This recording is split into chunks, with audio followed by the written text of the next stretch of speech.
Amin, member for Wajir East, will pass on to Standing Orders number 42, subsection 2C, request for statement on the commercialization of the Wajir International Airport. And that particular request for statement will be forwarded to the Departmental Committee on Matters Transport, Public Works and Housing. The business of the National Assembly will at any minute from now kick off.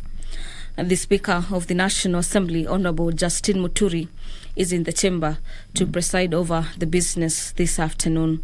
I'll now hand over for the live broadcast. Enjoy your viewing. Good afternoon.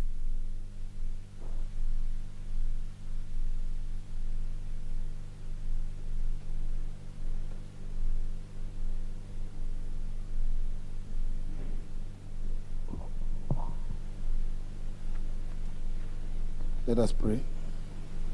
Almighty God, who in wisdom and goodness have appointed the office of leaders and parliaments for the welfare of society and the just government of the people, we beseech you to behold with your abundant favor us, your servants, whom you've been pleased to call to the performance of important trusts in this republic. Let your blessings descend upon us here assembled, and grant that we treat and consider all matters that shall come at our deliberation in so just and faithful a manner as to promote your honor and glory, and to advance the peace, prosperity, and welfare of our country, and of those whose interests were committed to our charge. Amen.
And ring the quorum bell.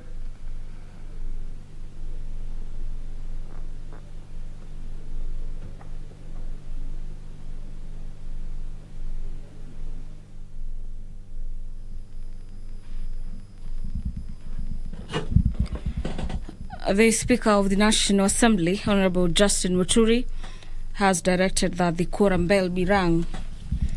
And this is pursuant to Standing Orders number 35 and 34 of the House on Matters Quorum.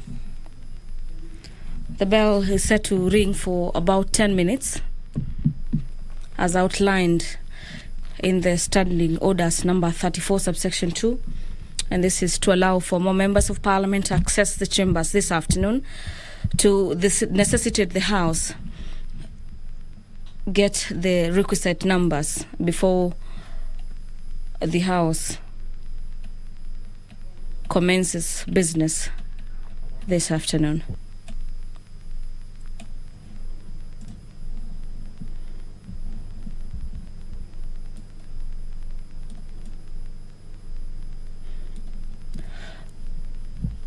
A couple of members of Parliament will pass on to Standing Orders number 42A, subsection 5, be asking questions for reply before specified departmental committees.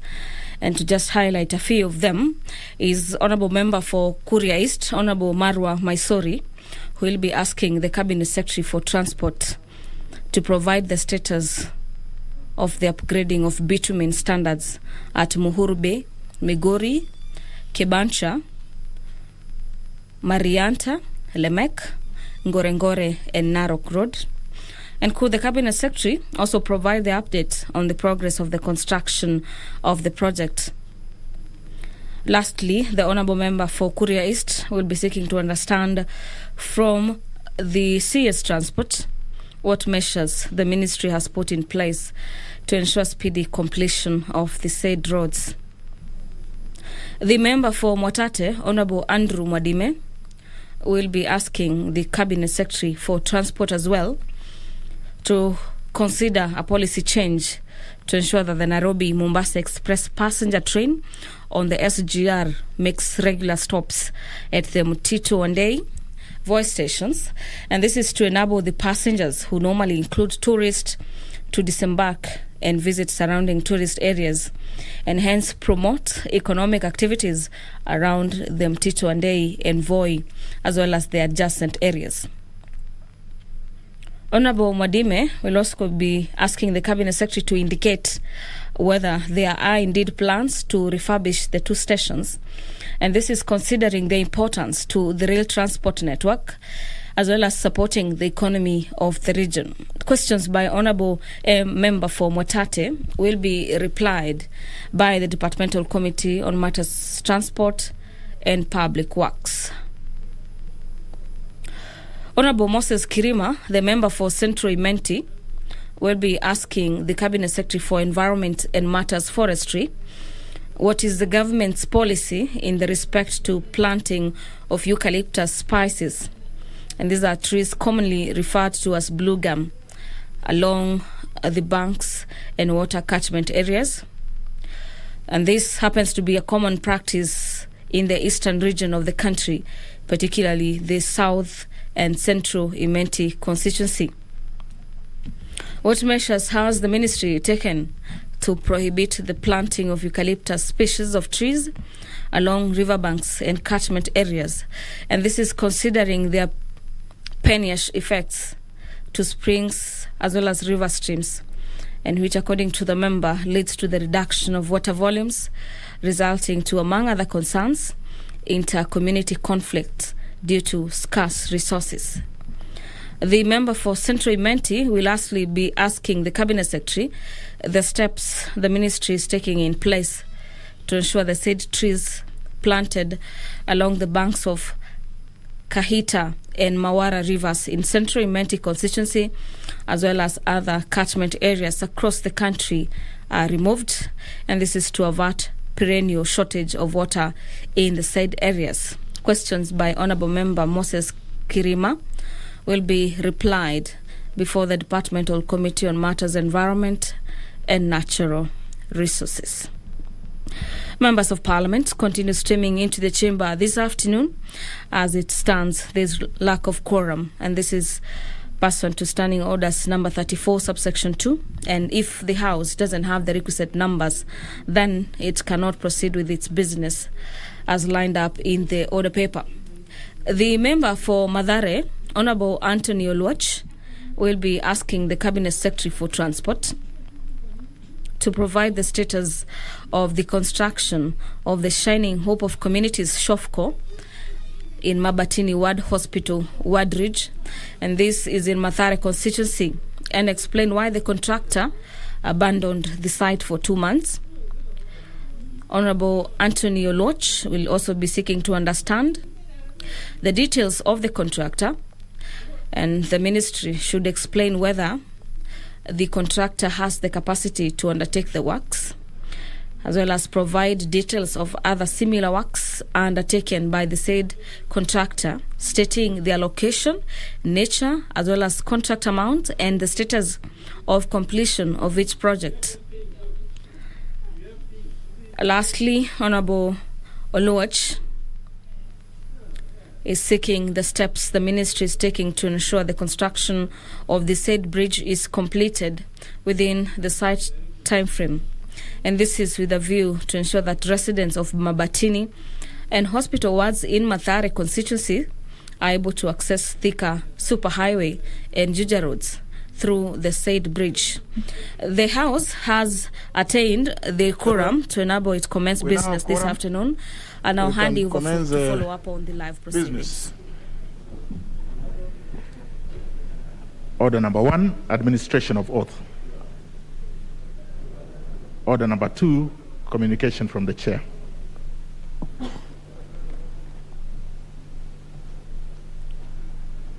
You can take your seats.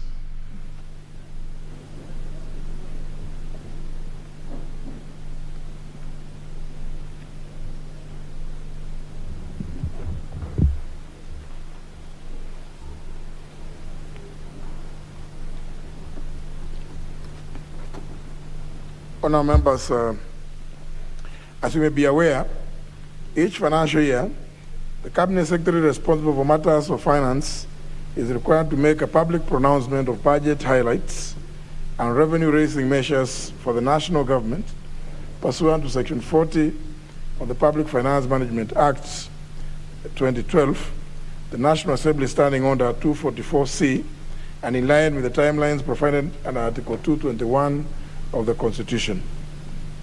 For clarity, honourable members, according to the obtaining sequence in the budget-making cycle, it is ordinarily expected that public pronouncement of budget highlights and revenue-raising measures for the national government would be preceded by submission of the budget estimates for the national government, which must be done not later than 30th April each year.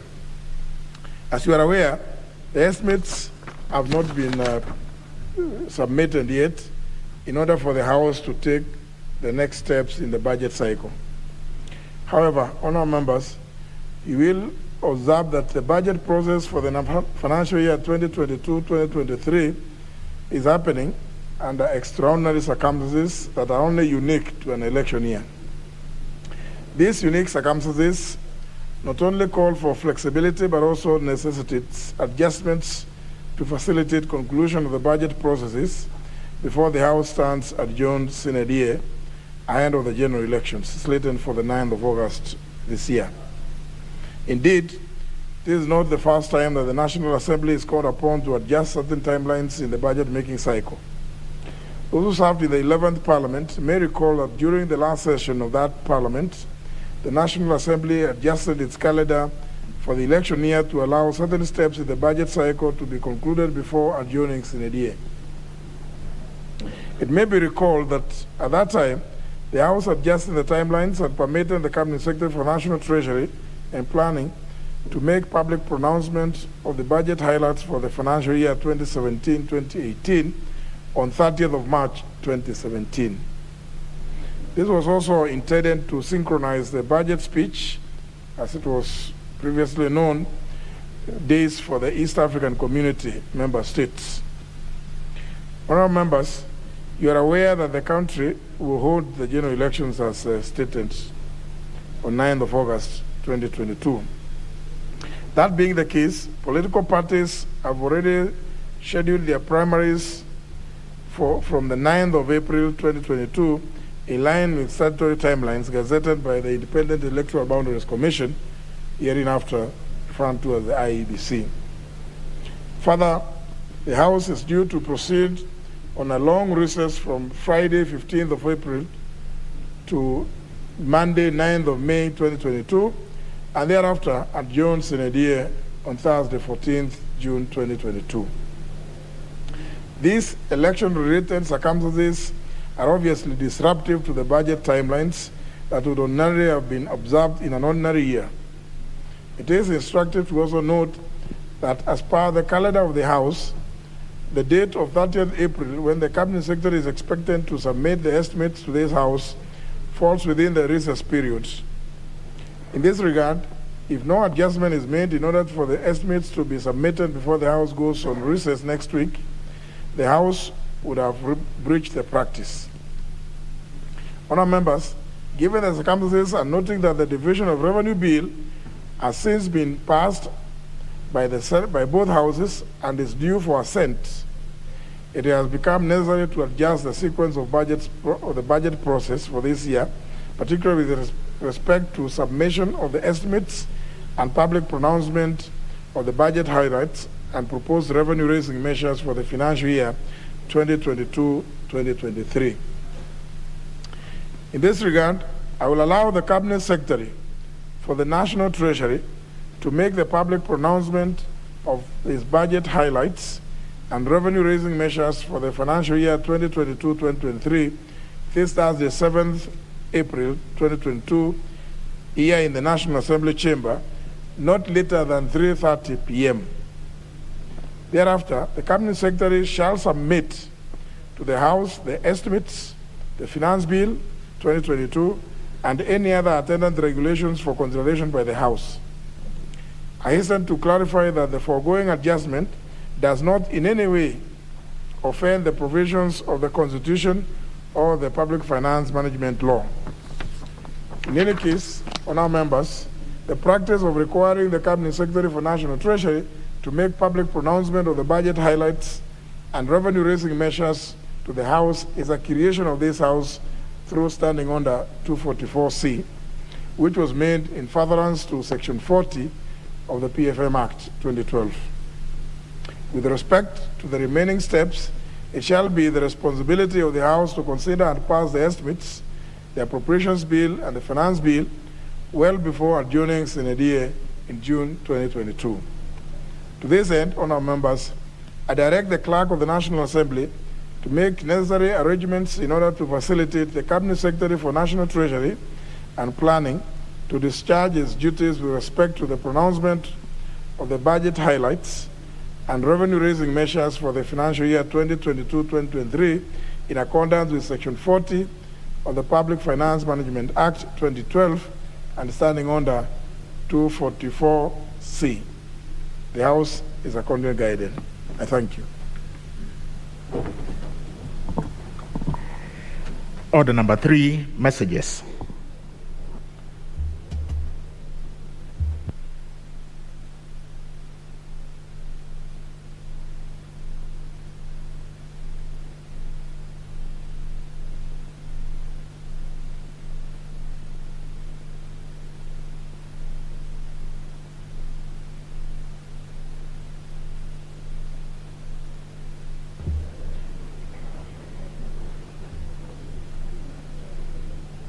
Members, I have 2 messages, so maybe you could take your seats. You could take your seats so that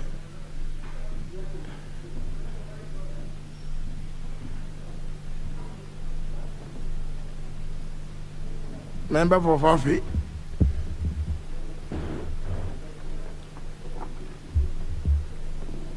Honourable members, as you are aware, Standing Order number 41, subsection 4 of the National Assembly Standing Orders requires the Speaker to report to the House any message received from the Senate. In this regard, honourable members, I wish to report to the House that on the 1st of April 2022, I received 2 messages from the Senate regarding its passage of the mediated version of the County Government's Additional Allocation Bill, Senate Bill number 35 of 2021, and the Division of Revenue Bill, National Assembly Bill number 8 of 2022. Honourable members, if the member for Lunga Lunga and the member for Garissa Township could stop exchanging their kofias. Honourable members, the first message reads, in part, and I quote, that the Senate, by a resolution passed on 31st of March 2022, approved the mediated version of the County Government's Additional Allocation Bill, Senate Bill number 35 of 2021, formerly referred to as the County Government Grants Bill, Senate Bill number 35 of 2021. Honourable members will also recall that the County Government's Grants Bill, Senate Bill number 35 of 2021, was referred to the National Assembly towards the end of last session, having been passed by the Senate. The House passed the said bill on 2nd of December 2021 with further amendments and referred it back to the Senate for reconsideration. However, the Senate rejected the National Assembly's amendments. This, in effect, committed the bill to a mediation committee in terms of Article 112, Clause 2, Paragraph B of the Constitution. Consequently, honourable members, the mediation committee developed a version of the mediated version of the bill, which was passed by the Senate last week and is scheduled for passage by this House today. Indeed, it is listed as order number 8 in today's order paper. Honourable members, the second message from the Senate refers to the passage by the same House of the Division of Revenue Bill, National Assembly Bill number 8 of 2022. It will be recalled that the National Assembly passed the bill on Thursday, 3rd March 2022, without amendments. The message from the Senate reads in part, and I quote, the Senate considered and passed the said bill without amendments on Thursday, 31st March 2022, close the quote. The message that conveys the concurrence of the Senate with the National Assembly on the Division of Revenue Bill, National Assembly Bill number 8 of 2022, in terms of Article 110, Clause 4 of the Constitution. Honourable members, the bill now having concluded the bicameral passage in the House of Parliament, and given the urgency associated with it, I will present the bill to His Excellency the President for assent in accordance with the provisions of Article 110, Clause 5 of the Constitution tomorrow morning. I thank you, honourable members.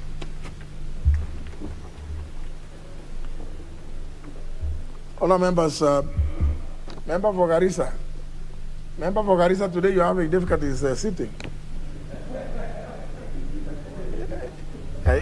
You never have that problem. Is that you've been infected by the member for Chirangani?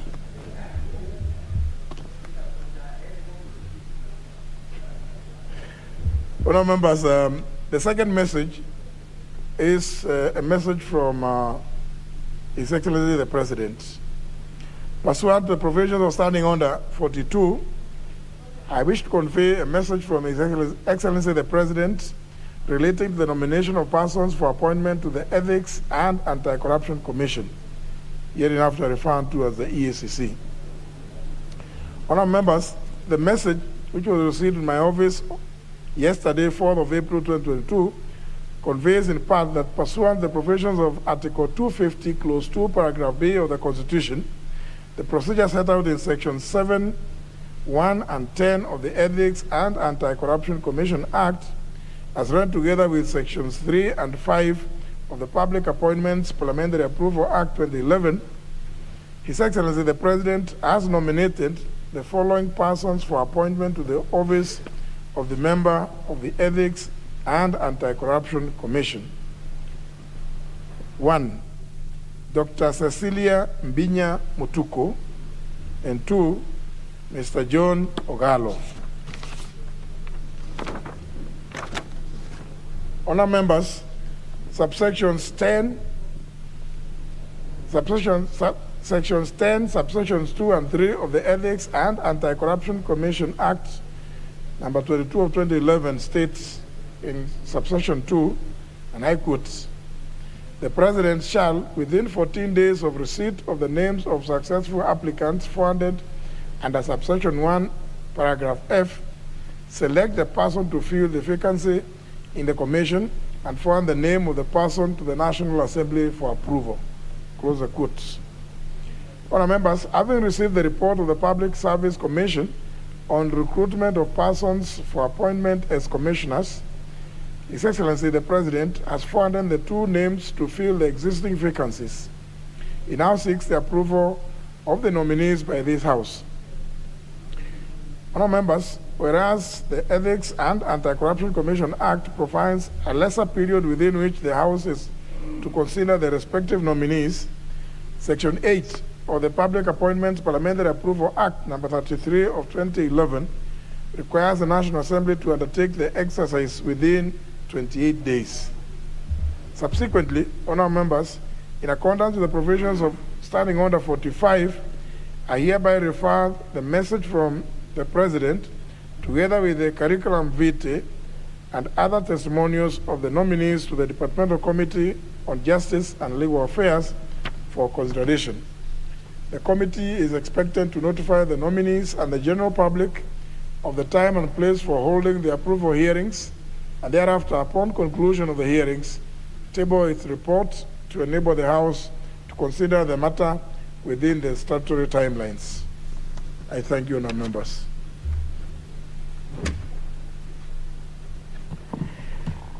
Order number 4, petitions.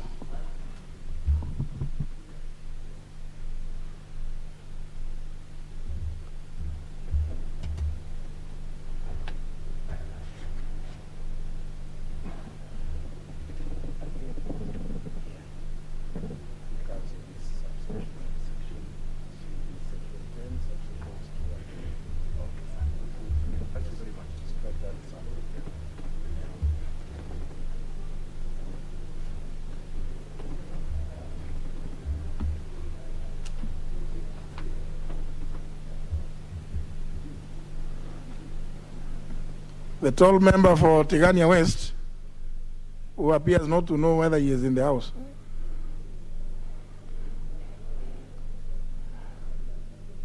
Take your seat, Honorable Mutunga. You know your height is intimidating the member for Samburu County. Member for Malava.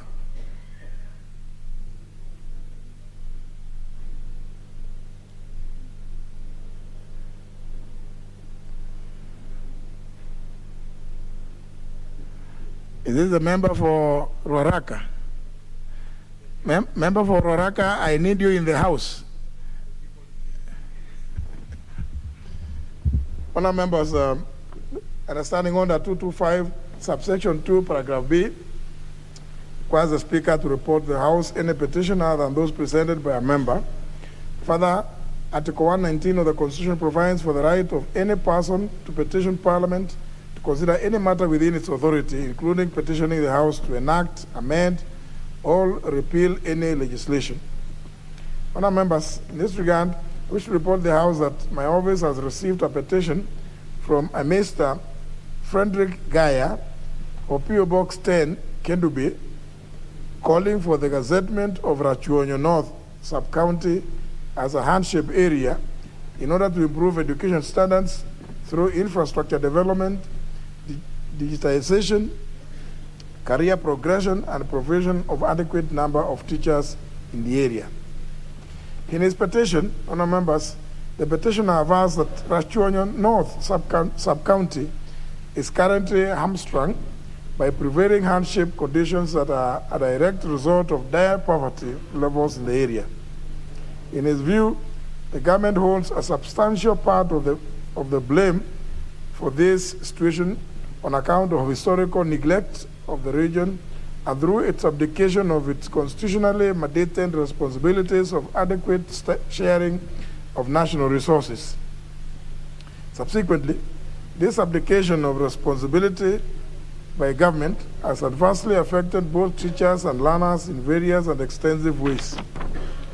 Further, the petitioner is convinced that the government has portrayed an element of discrimination against Rachuonyo North Sub-County by denying its teachers handship allowances and better staffing, whilst providing the same facilities to Suba North and Suba South sub-counties, despite the fact that all three sub-counties are located in Homa Bay County. The petitioner highlights the plight plaguing Rachuonyo North Sub-County as being exemplified by lack of factories, barren sandy soils, rugged and rocky terrain, poor rainfall, perennial floods, and devastating poverty that continues to affect education standards in the area. He thus seeks the intervention of this House in, among other things, securing the gazettement of Rachuonyo North Sub-County as a handship area in order to improve education standards through infrastructure development, digitization of basic education, career progression, and the provision of adequate number of teachers in the area. Having determined that the matters raised by the petitioner are well within the authority of this House, I want to direct that pursuant to standing order 227.1, this petition be committed to the Departmental Committee on Education and Research. The committee is required to consider the petition and report its findings to the House and to the petitioner in accordance with the provisions of Standing Order 227, subsection 2. Thank you, honourable members.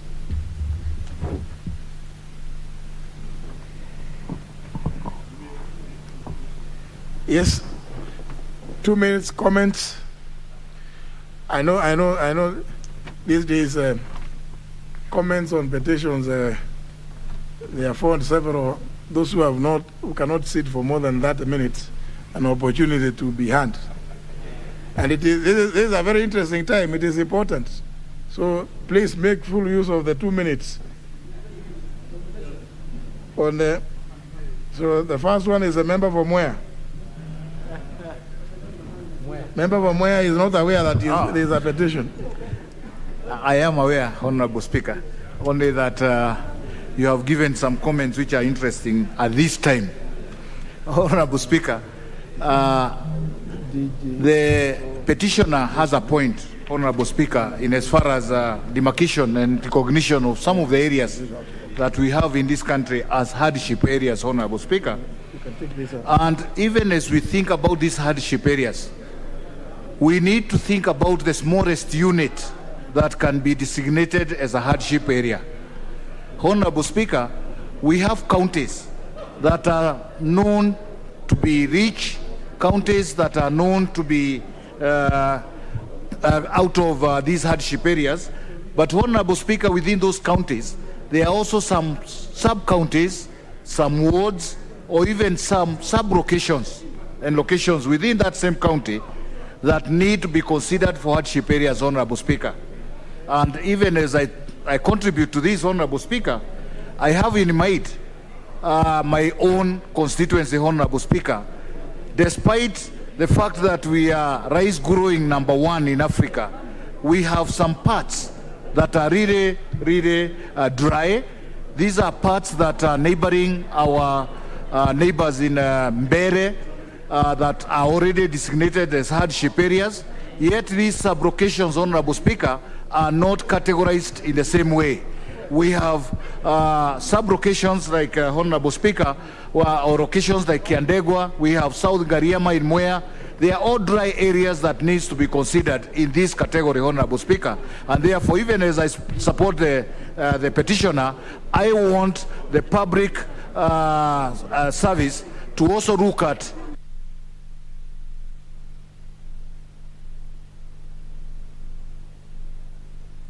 Member for Endebess.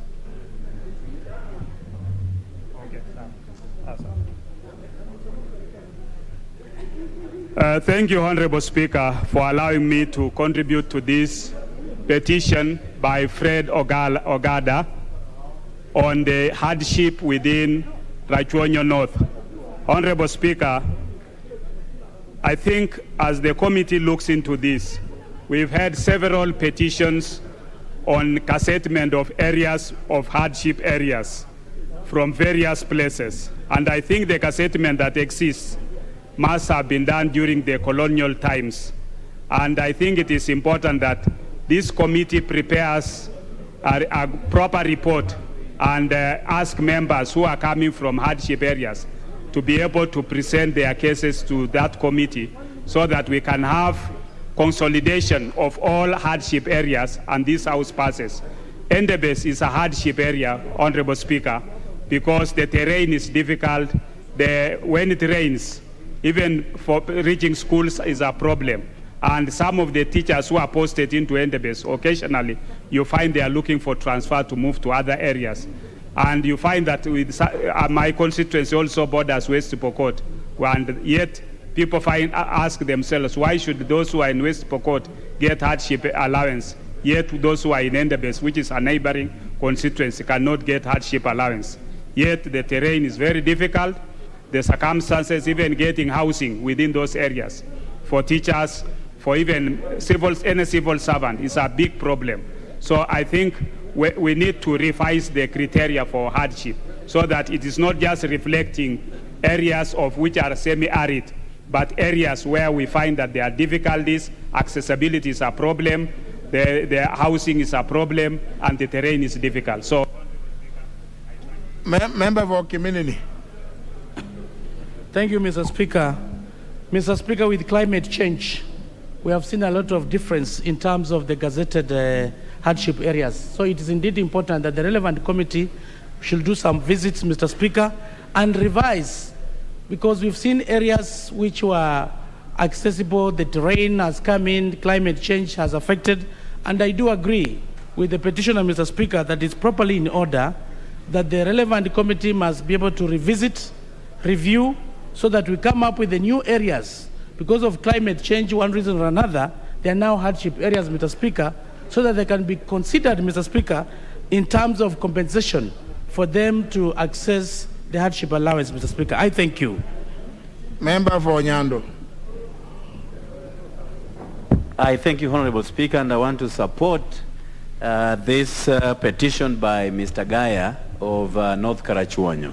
It is true that the area, where I know very well, deserves hardship allowance. And Honorable Speaker, I'm aware that there was a multi-agency approach by the national government that was led by the public service that went across the country from the year 2020 and 2021 to rationalize this matter.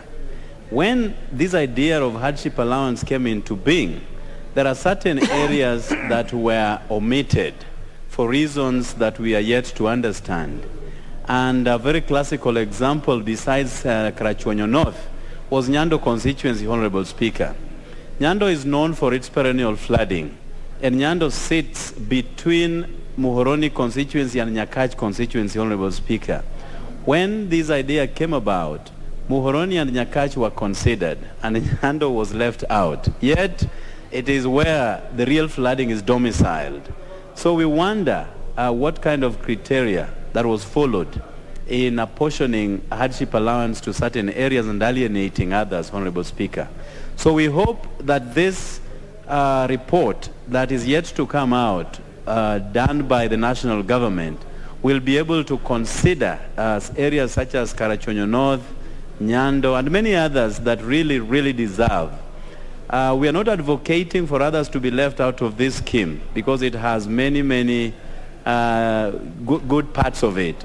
But we also hope that those that were inadvertently left out will be put into this criteria once and for all. We lose a lot of public servants into these areas that are being considered. So we hope by this we are also going. Member for Tharaka. Thank you very much, Mr. Speaker. So, Speaker, that petition is quite timely, and I think it's important that it is investigated along the lines that I brought a petition to the House for my constituency, Tharaka. Tharaka enjoys hardship allowance when it comes to teachers and members of the judiciary, the judicial service staff. But the rest of the civil servants do not get hardship allowance. And my petition was based on that element of discrimination. Why some civil servants were getting hardship allowance and others were not. The petition went through the committee and a recommendation was made that it was merited. And unfortunately, I was later informed by the Ministry of Labor and Social Protection that the Treasury had said there aren't sufficient funds to implement that recommendation. And this is very unfortunate because when it comes to Tharaka, it's an arid area, arid and semi-arid. It's a very hardship area, as you said. It is actually rocky terrain, and those who work in there, especially civil servants, have to undergo a lot of strenuous moments going to their places of work, from their places of work, and wherever else they are going to work. Therefore, as we know very well, the House is going into election time. I think, God willing, I'll be reviving this again so that these civil servants are considered favorably like the other civil servants. Thank you very much. Member for Funyula. Thank you, Honorable Speaker. The petition is timely and raises very weighty issues that require serious consideration. Honorable Speaker, the notion or the fallacy that all constituencies or all areas are homogeneous in terms of topography, in terms of facilities, is a very wrong assumption. Honorable Speaker, and we have raised this even as respect to Equalization Fund, you find that some areas have got high poverty indexes as a result of historical issues. Honorable Speaker, and I think it is high time that the Public Service Commission and all the interested stakeholders develop a very clear criteria and very clear measurement tool to determine which areas are hardship areas and which areas are not hardship areas. Honorable Speaker, with the continued effect of climatic change, we are going to have very many changes in the way we rate or categorize these countries or these counties or these constituencies. It's high time that we develop a criteria that's capable of being changed or altered depending on the way things go. Honorable Speaker, again, it's ironical that 10 years or 15 years after, 10 years after devolution, we still talk about hardship areas, yet we continuously pump billions and billions of money in the county governments, how come they have never been able to address these challenges of water, challenges of poor roads, challenges of food security, and the rest? Honorable Speaker, therefore, it is important as we develop this tool, we need to look at it holistically so that we know which areas deserve attention and which areas do not deserve attention by virtue of getting huge allocations of county government funds. Thank you, Honorable Speaker. I support the petition. Nominee 001. Thank you very much, Honorable Speaker. I was waiting for the other one, Honorable Speaker, because I wanted to comment on another one. But hardship allowance is very important to be given to the well-deserving. But I'm waiting for the other one, Honorable Speaker. Member for Kitui Central. Yeah, thank you, Honorable Speaker. Honorable Speaker, I want to thank the petitioner for this important petition. Honorable Speaker, this matter of areas being categorized as hardship or not hardship is a matter which has really been raised by many honorable members in this House, Honorable Speaker. And Honorable Speaker, remember at one point during the last Parliament, actually the Ministry of Public Service had indicated that they have done a comprehensive report covering the whole country, indicating which areas qualify to be hardship areas. What I would urge the government to do, Honorable Speaker, is possibly to fast track that report so that it is brought to this House, it is debated and passed, so that those areas which are really in the category of hardship areas, Honorable Speaker, that the civil servants benefit. What was coming out of that report, Honorable Speaker, is that you go to an area like Kitui, you find the teachers are earning hardship allowance, the doctors are earning it, but you come to the policemen and the people working in the judiciary, they are not earning. So that discrimination, Honorable Speaker, must be done away with. And it can only be done away by having a comprehensive report which addresses this matter. So I would urge the Committee of Administration and National Security, where I sit, Honorable Speaker, that then we take this matter very fast track it, and then we sort it, the matter for the whole country rather than sorting it just for Karochon, which is just a part of the country, Honorable Speaker. I submit, Honorable Speaker. Thank you. Member for Dagoretti South. Thank you very much, Mr. Speaker. And I really would like to commend the petition that has been brought by Mr. Gwanda. And I think when the committee is considering this petition, Mr. Speaker, they should actually be considering two matters. The first one is an issue that has to do with overinvestment in the center, Mr. Speaker. 60 years after independence, we should not be talking about some areas being hardship areas, Mr. Speaker. Secondly, I think the committee should also make recommendations on which state agency should take up this matter, Mr. Speaker, because the zoning of hardship areas should not only be limited to far-flung areas, Mr. Speaker. There's something called urban poverty, and hardship areas in urban areas are even worse than the hardship areas in those far-flung areas, Mr. Speaker. So even as this matter is going to the committee, Mr. Speaker, I do pray that they'll be able to look at this issue through these two lenses and make a proposal on one, which state agency should be doing this zoning and what considerations they are making. And secondly, Mr. Speaker, the fact that these hardship issues are coming up because we are overinvesting at the center, Mr. Speaker. Thank you very much for the opportunity to contribute to this petition. Member for Central Imenti. Thank you, Mr. Speaker, for giving me this opportunity to contribute to this petition. Mine, Mr. Speaker, is that when the committee is considering the petition before you, let it consider all aspects of what is said to be hardship areas, because like in my constituency, I'm happy that my friend MP for Daraka has mentioned that all schools in his constituency, which are enabling the schools in my constituency, some are there have a difference of about 200 meters. Theirs are declared as hardship areas. But in my place, it's not declared so. The environment is the same, conditions are the same, amenities are the same. And then one wonders, why was this discrimination? Who are these people going around describing some areas as hardship, others not hardship?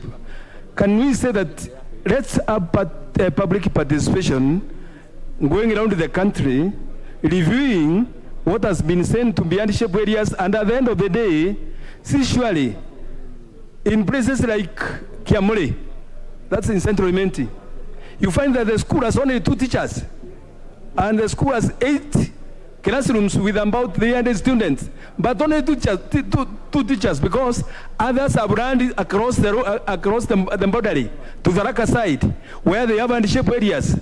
And then some people start saying that students are failing in some areas, yet it is a state which is facilitating the same through declaring some places as handship areas also. So my prayer is that let's have, when the committee is considering this, can it come with an idea of how it can go around and declassify the same and declassify so that all places can be included. Thank you, Mr. Speaker, sir. Member Bondiwa. Thank you, Mr. Speaker. Mr. Speaker, I want to support this as well. And my concern is that, Mr. Speaker, we need to redefine or review the meaning of hardship. Because what it was then is not what it is now. For example, in Karachuonyo, which is one of the largest constituencies, just like in Ndewa, the condition is worsened by the infrastructure, which is not there. In my case, in Ndewa as well, the water problem, and you find even the bridges. For example, a teacher is going to teach, but he has to be in boots and walk for 5 miles. Even if they have cars, they will park it somewhere and walk to class. That teacher cannot perform well because, first of all, he's already tired. And all these are happening, and I agree with KJ. All these are happening because there's no fairness in distribution of resources. If we can get bridges well, we can build classrooms and roads. There's a place in Ndewa where we have a school up on the mountain. There are no roads going there. So teachers struggle to get there because there's no infrastructure. My point is that we need to redefine what is hardship and how can it be categorized. What are the criteria which people are talking about, so that when we implement it is homogeneous. Everybody who is facing those hardships can really be considered, but not pick and choose. I think it's unfair. Thank you, Mr. Speaker. Member for Tigania West. Thank you, Honourable Speaker, for the opportunity to also add my voice to this very important petition. Honourable Speaker, the idea of criteria is really important because we need to come out of a criteria that looks at the geography, that looks at the ecology, that looks at the amenities and many other issues. It becomes more complicated, Honourable Speaker, especially when you, in a constituency, a part of it is declared handship area and the other part is declared non-handship. In such a case, Honourable Speaker, we have most of the civil servants or public servants concentrating in the areas that are declared hardship because of the benefits. I come from Tigania West, which borders Isiolo County. In Isiolo County, there are so many benefits. When we are looking at the issues of equalization fund, Honourable Speaker is stood on the floor of this House and requested that the committee that was looking at the equalization fund should go all the way to the sub-location. Because when you look at Meru, Meru is considered to be high potential. But I come from a constituency which is really, really low potential. And therefore, it is important for us to go down to the details of sub-location so that we may demarcate the handship areas based on the agroecology of the area, the difficulties that people face, and the risks even to life. So, Honourable Speaker, the committee has a serious job to do. We expect them to do serious public participation and to look at most of the areas so that we do not have these biases or differences within the same sublocation. I do support the petition. Thank you. Member for Vihiga County. Thank you, Mr. Speaker. I want to support that petition, whoever has brought it. Mr. Speaker, some areas are considered as areas of hardship areas. I think the committee should now even consider some areas. The areas that are not being, teachers are not getting the hardship allowance. Like in my county, Vihiga, there are teachers who teach in schools like those very far places like Ochore. When you go to Ochore, getting to the main road to Maseno is terrible. And those teachers, I'm very sure they're not getting this hardship allowance. Those ones in Kaptech, near Lukose, getting to the main road is not easy. So as they go on reversing areas that can get hardship allowance, Vihiga also should be considered, keeping in mind if they were thinking of only arid areas or the areas that are affected by terrorism, at the moment, since Marigold Hills was the trees were removed, that place is now an arid area. So as much as they're considering those areas, they should also consider a county like Vihiga, where our teachers are also suffering. Thank you, Mr. Speaker, sir. Finally, the member for Pokot South. I thank you, Honorable Speaker, for this great opportunity to also add my voice on this issue of special areas or hardship areas, Honorable Speaker. You know that Pokot is also classified under this area of special area. And what I'm getting, Honorable Speaker, and my message to the committee is maybe to discuss about a formula. Because everybody, Speaker, if you everybody wants their area to become hardship area. So maybe it might be the best time for the committee to look and say, why don't we develop a formula like what I see in the Revenue Division Commission, Honorable Speaker, and that it should be periodical. Like after 5 years, it comes back to Parliament. So that we can look at those parameters so that we can actually develop our country actually in a uniform or a unison manner. Rather than this idea, Honorable Speaker, that, okay, well, it looks like it will be begging. So this county or constituency will be begging for their constituencies to become what? To become hardship areas. So maybe, Honorable Speaker, so that we become objective as a country, we develop a formula. Secondly, Honorable Speaker, take an example of West Pokot. I don't know whether people know what they're asking for. You know, when you are a hardship area, Honorable Speaker, there's something which I also developed, which are two, and I want the committee to know this. One is that many people will be looking to go and work on those special areas or hardship areas. But Honorable Speaker, when they reach there, you know what happens? They want to live along the highway, not going actually where it is hardship area. And we have seen this example in West Pokot, that most of these people who want to come back and work in our county because they want special interest or they get more money, when they reach in Kapenguria, Honorable Speaker, they only want to work in Kapenguria and not in far-flung areas. So they need to consider that, Honorable Speaker, that they should go actually to the hardship areas so that they don't just live around and create that kind of thing. Finally, that, Honorable Speaker, the petition is therefore accordingly referred to the Committee on Education and Research. Next order. Order number 5, papers. Leader of Majority.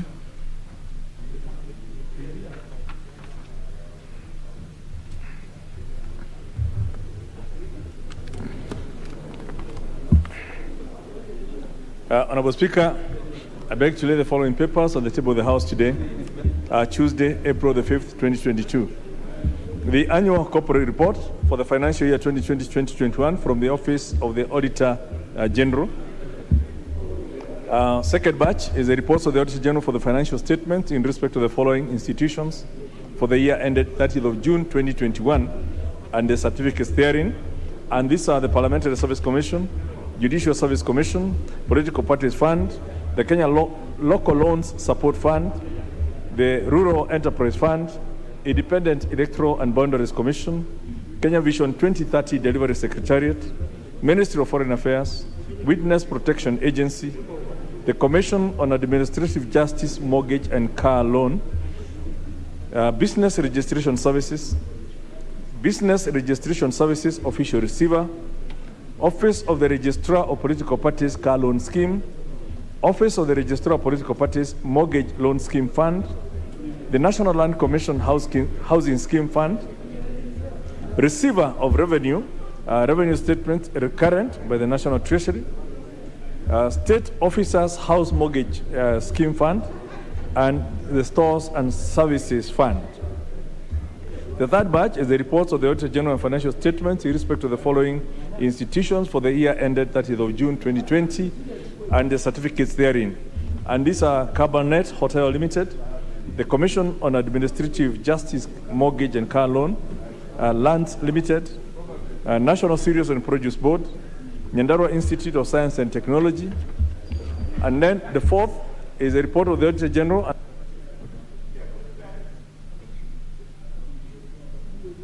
The fourth batch is a report of the Auditor General and financial statements in respect to the Mandera East constituency for the year ended 30th of June 2020 and the certificates therein. The fifth batch is the reports of the Auditor General and financial statements in respect to the following constituencies for the year ended 30th of June 2019 and the certificates therein, and these are Kibipiri, Naivasha, Bomet East, Kuresoi South, Tiati, Nakuru Town East, and Kenangop. Number 6 is a report of the Auditor General and financial statements of Emining Technical Training Institute for the year ended 30th of June 2019 and the certificates therein. The 7th is the reports of the Auditor General and financial statement in respect to the following institutions for the year ended 30th of June 2018 and the certificates therein. And these are the Government of Kenya Marine Ministries, departments, and agencies, and B, Emining Technical Training Institute. The 8th is a report of the Auditor General and financial statements in respect to the following institutions for the year ended 30th of June 2017 and the certificate therein, and these are the Government of Kenya Ministries, departments, and agencies. Number B is the Emining Technical Training Institute and the Consolidated Fund. And lastly, the reports of the Auditor General and financial statements in respect to the following institutions for the year ended 30th of June 2016 and the certificates therein, and these are the Government of Kenya Ministries, departments, and agencies, and the Consolidated Fund. Thank you, Honorable Speaker. The Chairperson, Departmental Committee on Finance and National Planning, or is it the member for Kitui Rural?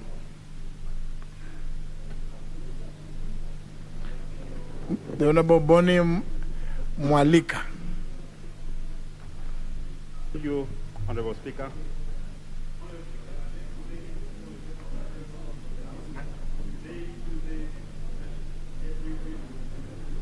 (2022) Report on the Departmental. Looks like there's a problem with your microphone. Use this one. Yes, that one is better. That one.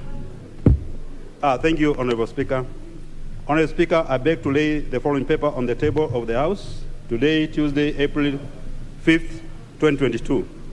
Report on the Departmental Committee on Finance and National Planning on its consideration of the Prompt Payment Bill, Senate Bill number 16 of 2021. Thank you, Honorable Speaker. Very well. Next order. Order number 6, notices of motion. Order number 7, questions and statements. We'll start by the questions, the first segment. First question is by the member for Kuria East, Honorable Marwa. Thank you, Mr. Speaker. I rise to ask question number 91 of 2022. Could the Cabinet Secretary provide the status of upgrading to bitumen standards of the Homa Bay, Mohuru Bay, Migori, Kehancha, Lolgorian, Mararianta, Lemek, Ngorengore, Narok Road? Part 2 of it, could the Cabinet Secretary also provide an update on the progress of the construction of the project's feeder roads, namely Taranganya Center and Timaru, Game C13 Junction, Kendege TTI Junction, Masurura C13 Junction, Getagaita, Kongori, and Kegonga, and C13 Junction at Loliondo, Kugitimo, Kegonga, Center, Nyamtiro, one-stop border post, Isbania one-stop border post, and lastly, Mr. Speaker, Kilimapesa, C13 Junction, Masurura, and Timaru Road. Part 3 of it, what measures has the ministry put in place to ensure speedy completion of the said roads? Thank you, Mr. Speaker. Well, to be responded to before the Committee on Transport, Public Works and Housing. The next question is by the member for Mwatate, Honorable Mwandime. Thank you, Honorable Speaker. Question 99, 2022 to the Cabinet Secretary on Transport, Infrastructure, Housing, Urban Development and Public Works. A, could the Cabinet Secretary consider a policy change to ensure that the Nairobi-Mombasa Express passenger train on the standard gauge railway, SGR, makes regular stops at the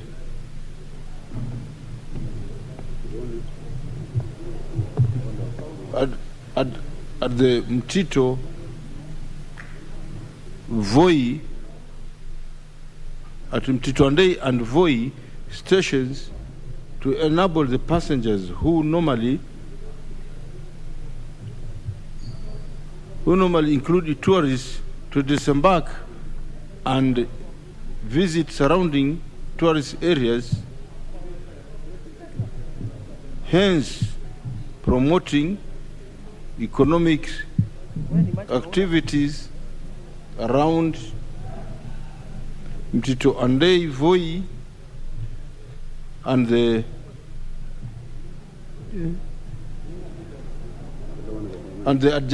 adjacent areas. 2, could the Cabinet Secretary indicate whether there are plans to refurbish the 2 stations surrounding them, surrounding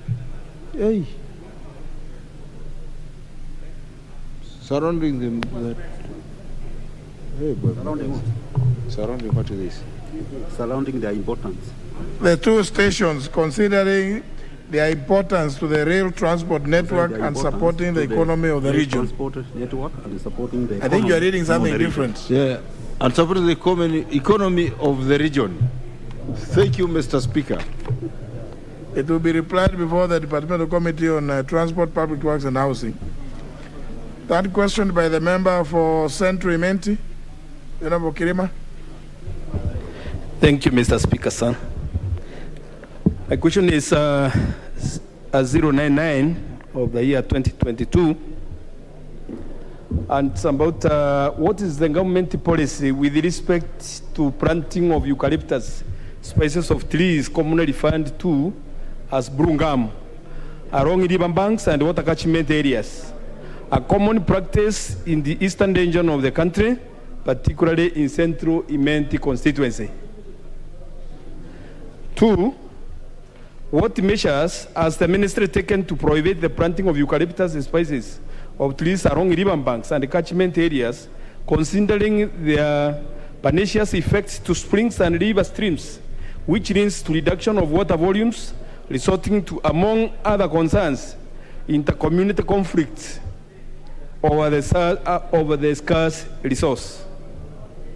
3, what steps is the ministry taking to ensure that the said trees planted along the banks of Kadita and Mariara rivers in Central Imenti constituency and other catchment areas across the country are removed to avert perennial shortage of water in the said areas? Mr. Speaker, sir. If the Speaker can allow me, Mr. Speaker, there is also a question I asked about title deeds, and it was referred to the Minister of Lands through the chairperson.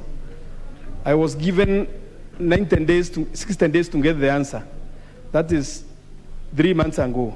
Up to now, I have not gotten any answer, and I've never even been called in that committee. 3 months ago? 3 months ago. That was January?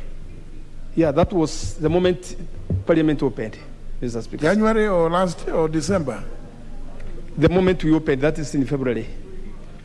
You asked a question, or you asked, but well, if you agreed to be given within 3 months, because I was not part of the agreement, now you can only go to the person who gave you but because now how do I know? But any delay is supposed to be reported to you, Mr. Speaker, sir. No. Honorable Kirima, that question was dedicated to be responded to or replied to before the Committee on Lands.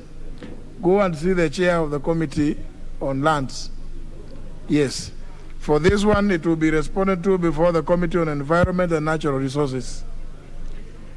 The next question is by the member for Madare, Honorable Oluoch. Is my speaker? Thank you, Honorable Speaker. I rise to raise question number 100 of 2022, directed to the Cabinet Secretary for Transport, Infrastructure, Housing, and Urban Development. One, could the Cabinet Secretary provide the status of construction of the Shining of Hope for Communities in bracket Shofko, Mabatini Ward, Hospital Ward Bridge in Madare constituency, and explain why the contractor abandoned the site for over 2 months. Secondly, could the Cabinet Secretary also provide details of the contractor, explaining whether he or she has the capacity to undertake the works, and provide details of other similar works undertaken by the said contractor, stating their location, nature and contract amounts, status of completion of each project, and any other road construction project awarded to the contractor in Nairobi County and in particular Madare constituency. Lastly, what steps is the ministry taking to ensure that the construction of the said bridge is completed within the set time frame, with a view to ensuring that residents of Mabatini and Hospital Ward in Madare constituency are able to access Thika Highway and Juja Road through the bridge? I thank you, Honorable Speaker. Question will be replied to before the Departmental Committee on Transport, Public Works and Housing. Next segment is a request for statements. Is a request by the member for Wajir East, Honorable Amin. Thank you, Honorable Speaker. Request for a statement regarding the commercialization of the Wajir International Airport. Honorable Speaker, pursuant to the provision of Standing Order 44-2C, I rise to request for a statement from the chairpersons of the Departmental Committee on Transport, Public Works, Housing, regarding the commercialization of Wajir International Airport in Wajir County. Honorable Speaker, Wajir Airport was started in 1977 for security reasons to control and monitor airspace along Somali border. However, over the years, the airport was open to civilian and commercialization aircraft, on which today at least 3 aircraft fly from Nairobi to Wajir on a daily basis. Further, civilian aircraft fly from Somalia to Nairobi via Wajir International Airport. Honorable Speaker, there is also a potential to transport meat and meat products to other countries, and in particular to Middle East countries. The viability and optimization of the said airport as a commercial transport hub is hampered by the heavy presence of security personnel, especially the Kenya Defense Forces, the KDF, who man the entrance, gates, and its surrounding areas, thus hampering and slowing down the way of doing business on the said potential hub. Honorable Speaker, it is against this background that I seek a statement from the chairperson of the Departmental Committee on Transport, Public Works and Housing on the following. 1. Could the chairperson explain what measures has the government put in place to construct and develop Wajir International Airport to the required standard for the purpose of commercialization transport? 2. Could the chairperson further explain what measures has the government put in place to ensure that Wajir International Airport is run and managed appropriately by other entities and not the Kenya Defense Forces, whose its presence has hampered the way of doing business on the said potential airport? Thank you, Honorable Speaker. I, Honorable Rashid Amin, MP Wajir's constituency. Honorable Kosing. Honorable Speaker, that's a very good question or statement, and very weighty. Without anticipating debate, Honorable Speaker, we can take 2 weeks as a committee. But, Honorable Speaker, if you allow me, you have previously advised. Because sometimes when we come with statements here, I end at reading the statement. I can't take supplementary questions. Maybe honorable member has a reason why he's asking that statement. And you advise, honorable Speaker, that we should do some more interactive between the minister or the ministry and the honorable member. And the best way, honorable Speaker, which you advised was the question. So that if that was a question, honorable Speaker, what I would have done under your direction is to bring the minister and honorable Amin. Then honorable Amin and the minister and the KAA and everybody will have a very good interaction, which might lead to a very good way forward that will satisfy his people, honorable Speaker. But in terms of statement, the way I look at it is dull. I'll just bring the statement, read here, and then I leave it there. I cannot take supplementary questions from honorable. But honorable Speaker, because he chose that direction, 2 weeks. Well, he has chosen the direction of a request for a statement. So it's like somebody choosing how they wish to leave the earth, either by firing squad or by drowning in a river. So you'll be given a statement in 2 weeks, Honorable Amin. Honorable Amin, you want to say something? Yes? But I think the procedure the chairman is pursuing so that I can be able to get a prompt and a reliable information regarding this statement is quite appropriate. So if you will allow your speaker, honorable speaker, is to allow the chairman of this committee to allow active interaction between us, the minister and the KA, and the Kenya Defense Forces for that matter, so that we can have an amicable solution and a way forward for manning the Wajir International Airport. But you know the route you have chosen is for the chairman to bring you a statement from the ministry. Yeah. So, he's just explaining that had you gone the route of a question, perhaps it would have been a lot better, because then he would have called all those concerned, so that then invite you, and then you can be able to have some interaction on supplementaries. And that's why he's saying, when he reads a statement, which will be given, and remember those functionaries are very happy writing as all manner of statements. So it will be brought here, the chairman will read it. Now you may desire to ask some supplementary questions, which the chairman may not be privy to. Yet, if you had gone the route of questions, they would have been there to hear your supplementaries and respond to them accordingly. And if you are not satisfied, the chairman can even adjourn the meeting to another day so that they can bring a more satisfactory answer. But now, since you have gone this route, for the time being, Honorable Amin, let's just be contented with what the chairman is going to bring. Okay. Thank you. Yes. The next request is by the member for Garissa Township. Honorable Speaker, pursuant to the provisions of Standing Order 44-2C, I rise to request for a statement from the chairman of the Departmental Committee on Energy regarding fuel crisis, shortage across the country as a result of delayed subsidy payment to oil marketing companies. Honorable Speaker, the fuel crisis we are facing today dates back to September 2021.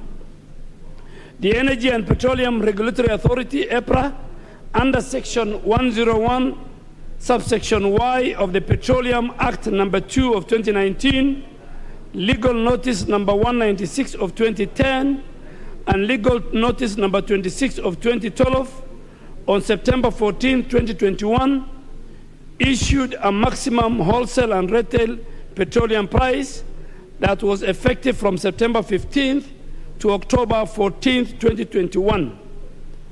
The drastic increase, Mr. Speaker, led to public outcry as maximum wholesale and retail petroleum prices significantly rose to historic high pump prices. For example, Mr. Speaker, 1 liter of super petrol went up to 147.75 in Mandera, 144.15 in Moyale town, 145.34 in Elwak town, 143.19 in Kibish town, and 134.72 in Nairobi and its environs. Honorable Speaker, in March 14, 2022, EPRA increased the pump prices of petrol and diesel by Kenya shillings 5 shilling per liter. But despite that, the government maintained the margins of oil companies at zero, meaning no profits for the companies.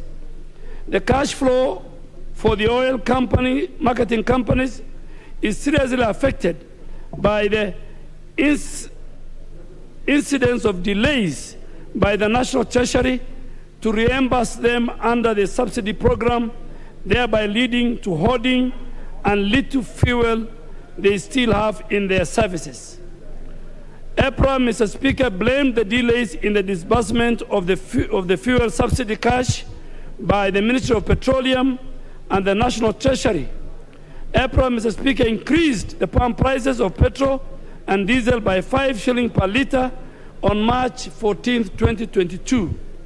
Despite the price increase, the government maintained the same margins.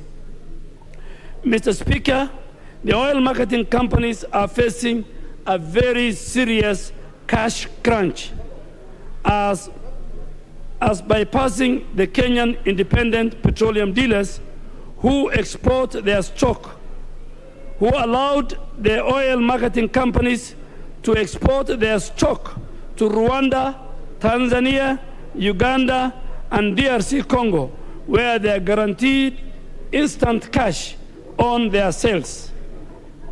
Honorable Speaker, it is on this account and this background that I seek for a statement from the chairperson of the Departmental Committee on Energy on the following.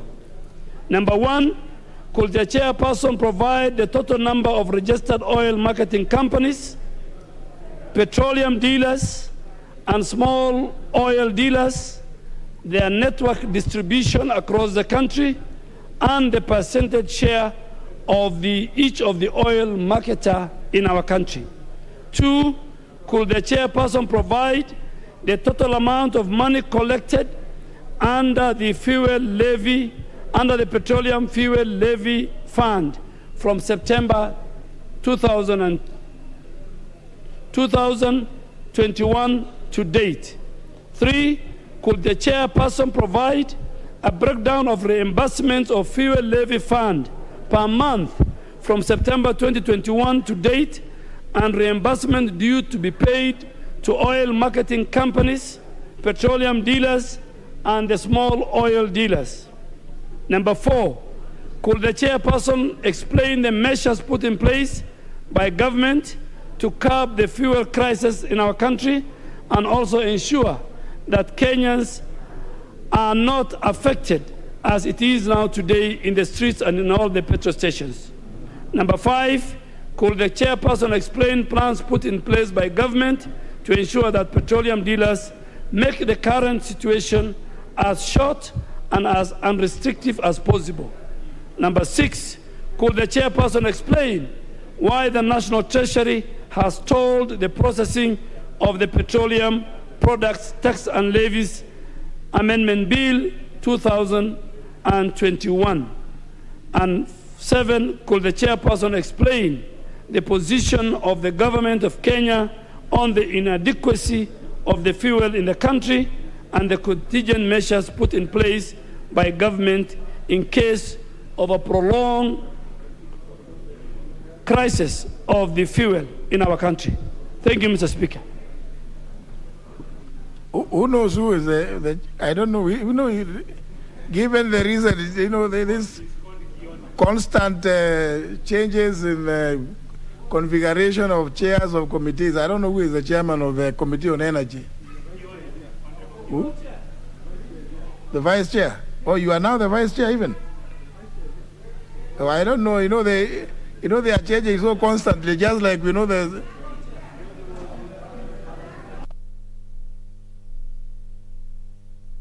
Game is raising his hand up. Is he also a vice chair or?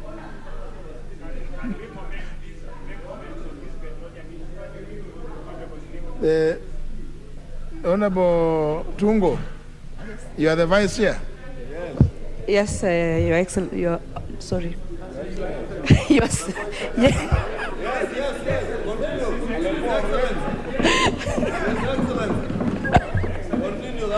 I wish you well. Yes, Mr. Speaker, sir. I'm the Vice Chair, Energy Committee.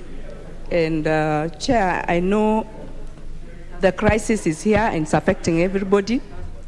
And because of this, Chair, and on behalf of my Speaker, and on behalf of my Chair, I'm going to, the questions were too many. The work that is supposed to be done is so vigorous. I would request, Mr. Speaker, that we bring these answers on Tuesday next week, considering the crisis. Yes. Very well.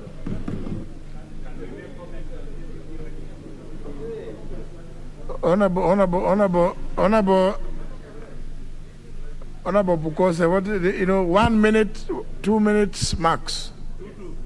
2 minutes. Honorable Speaker, the fuel crisis is actually a very serious thing affecting many Kenyans. And as you are aware, every Kenyan now is wondering what is really happening. And they are looking upon this House to give direction. Honorable Speaker, I think the committee needs to handle this with a lot of emergency. And I want to thank Honorable Duale for raising this issue. Because many Kenyans, on Thursday last week, we passed the appropriation bill. And we expected that and the PS Kamau on Petroleum gave a statement to the effect that everything will normalize by Wednesday. But when you go through petrol stations now, you find people are moving around with jerry cans looking for fuel.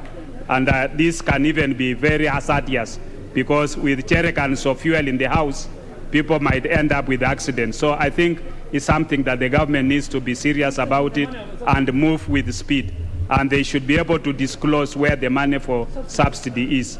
So thank you, Honorable Speaker. Member for Mwaya.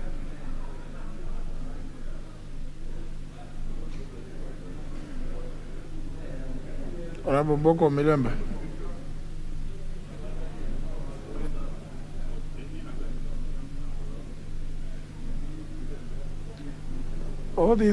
There's something wrong with these mics.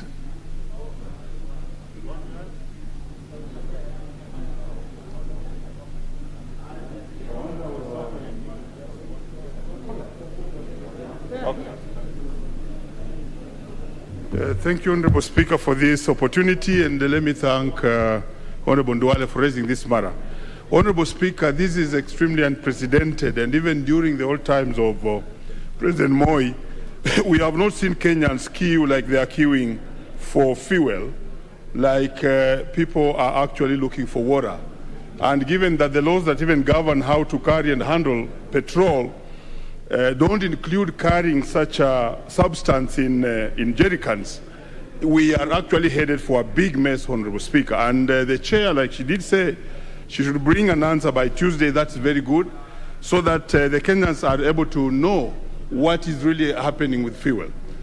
Yesterday, I watched a clip of one of the PSS in that particular ministry, and seemed to say that there's something called panic buying, which has caused such a huge shortage. I think that was such a casual answer, Honorable Speaker, that some people panicked because there was lack of fuel in a place around Eldoret, and then panic buying entered the entire country, and that's how we can explain this. I think that is very, very casual, because we cannot even see the panic buyers on the road with cars. So you wonder, how is this panic buying causing such a hullabaloo? I think when the chair gets the answer, she will come out clearly to state that what role is the so-called subsidy that was spared for the fuel doing to cause this?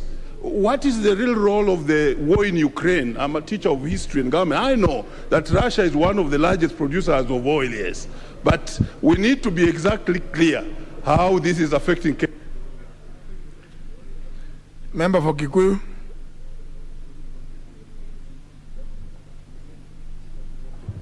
Thank you, Honourable Speaker, and also rise to say a word or two on the fuel crisis, Honourable Speaker.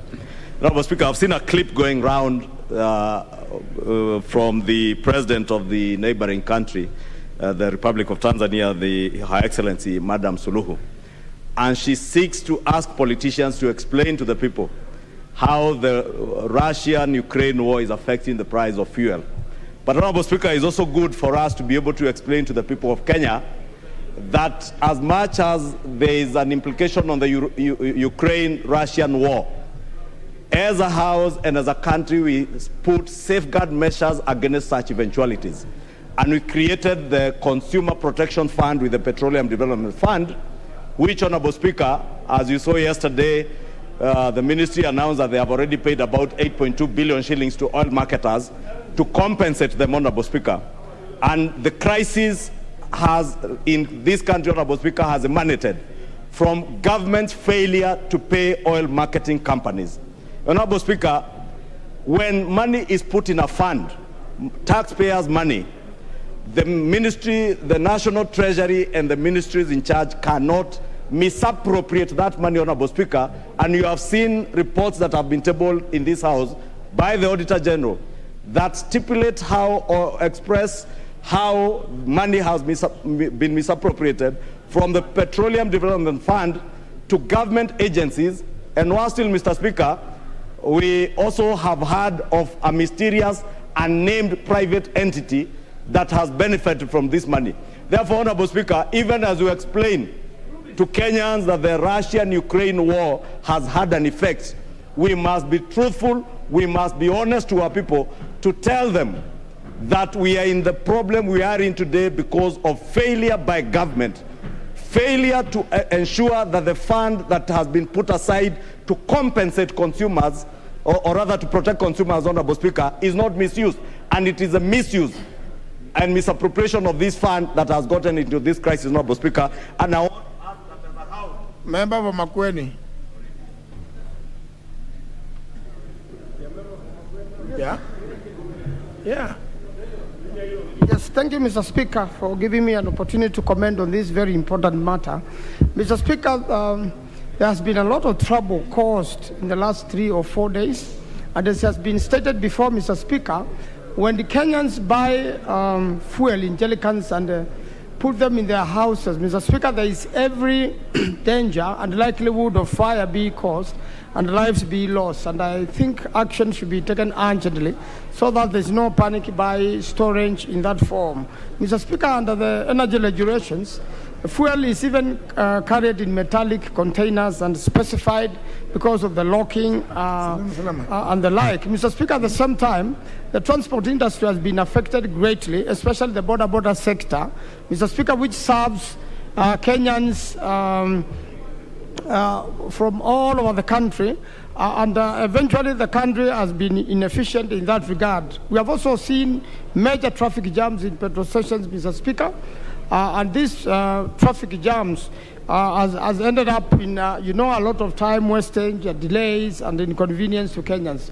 Mr. Speaker, the best way forward is the ministry to quickly, first of all, issue a comprehensive statement even before they present to this Parliament on Tuesday, Mr. Speaker, so that the Kenyans can know exactly what is happening and can be able to predict or can be told how the problem is going to be sorted and how long it's going to take, Mr. Speaker, because when there is uncertainty and when whatever was issued in the press yesterday through a television interview, Mr. Speaker, did not look satisfactory, Mr. Speaker, there is a need for the Minister of Energy and the Permanent Secretary to quickly issue a press statement.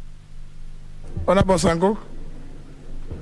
Thank you very much, Honourable Speaker, for giving me this opportunity to support this petition by His Excellency Adan Ndwale, which is have come at the right time. Kenyans are really suffering. It is really an emergency.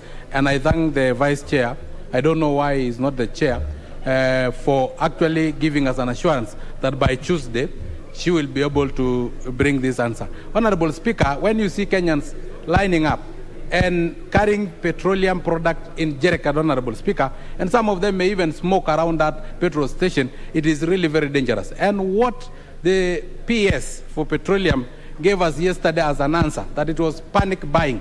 Honorable Speaker, it was the most retrogressive answer I've ever heard from a top government official, Honorable Speaker. And I think this House should censor such public servants who are not aware of what is happening and the suffering of Kenyans, Honorable Speaker. Honorable Speaker, how can panic buying cause shortage? Does it mean that our tanks in our cars have enlarged, and now that it is taking, our cars are taking more fuel, Honorable Speaker? Honorable Speaker, again, in the same interview, the PS said that we have given 34 billion and that fuel will be available very soon. Honorable Speaker, yet on the same breath, he was saying it is caused by the war in Russia and Ukraine. So I don't know how the 34 billion will stop the war in Ukraine so that we can now get fuel by Wednesday, Honorable Speaker. Honorable Speaker, such casual answers from public servants, Honorable Speaker, is shame. Honorable Speaker, and I knew this one is coming because of conflict of interest of businesses, Honorable Speaker.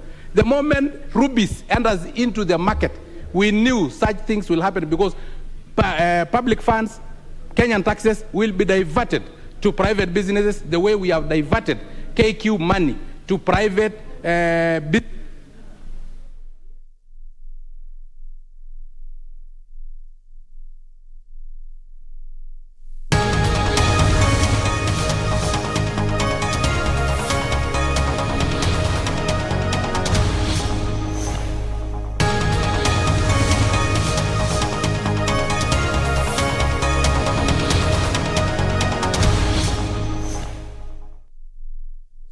For farmers, fertilizer. Madam Speaker, how can you behave that way from within government? How can you become Mr. Blame Game and you are a deputy president of the Republic of Kenya? How can you be a deputy president whose business day in is to cry from morning to evening? It's a shame, Madam Speaker. And Madam Speaker, you know, at times, if you get a job that you think is so heavy for you, if you think you can't run, you cannot be a deputy to the President of the Republic, as provided for in Article 147 of our Constitution, you should resign, Madam Speaker. Or if you want to start practicing earlier, you become a member of the opposition, tell us, Madam Speaker, because we want to see a solution. The way Minister for Agriculture, Munya, has worked his way out and come up with a subsidy to help our farmers, to reduce the price of fertilizer to 2,600. Those are the solutions we want to see from our deputy president. But not just shouting, Madam Speaker. It looks so bad, Madam Speaker.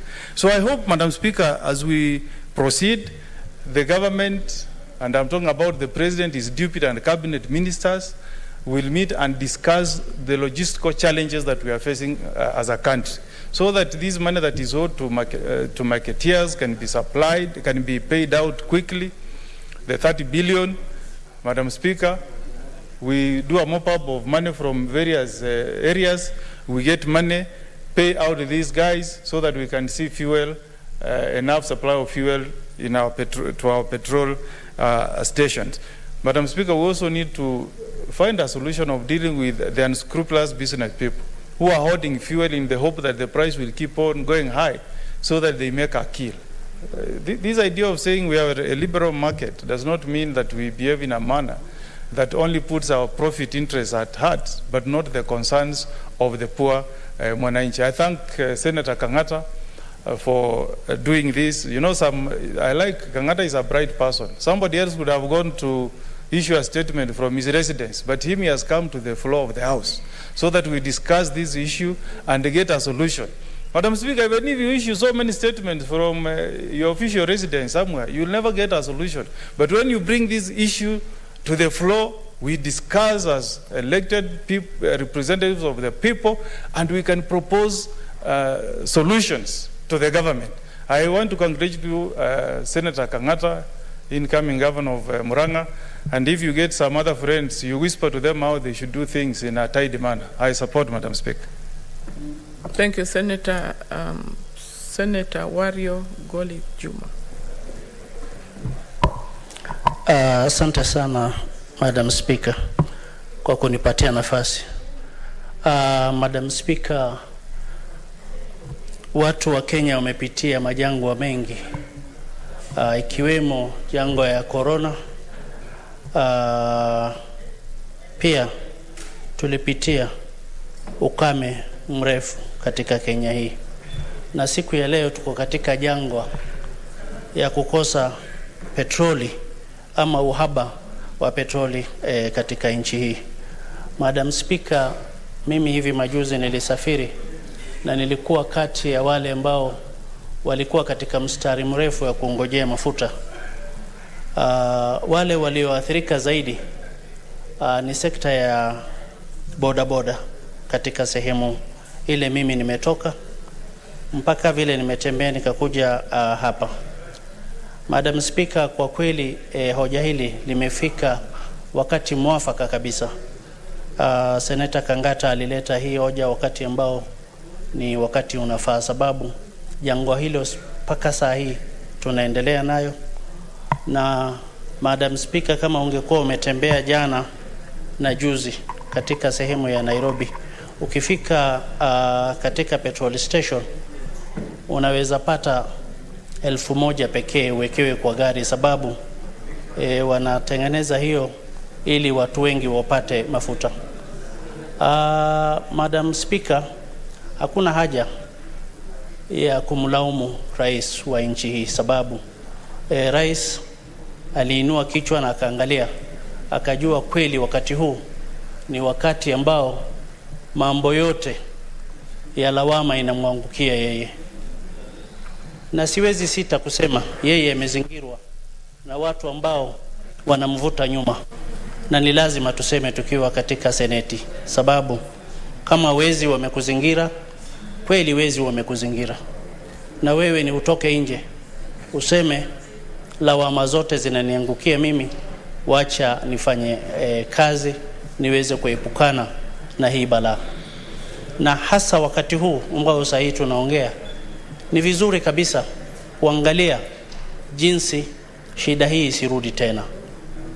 Kwa kweli nimeona amesaini bilioni 34 ya kuweza kupata petroli kwa urahisi. Sisi tumetoka sehemu ambayo ni sehemu haijaendelea, na mahali nyingi ni generator zinatumika, na generator inatumia mafuta. Hebu angalia kama hospitali yako inatumia generator na leo mafuta ikosekane, basi kutakuwa na jangwa kubwa zaidi, sababu hata operation haiwezi ikafanywa sababu hakuna mafuta. Na sehemu zingine pia ambazo sisi tunatoka, hata watu wa stima pia wanatumia stima ya mafuta. Kwa hivyo hiyo imefanya hali idorore kabisa, na Wakenya katika sehemu hizo wanakuwa na bahati mbaya.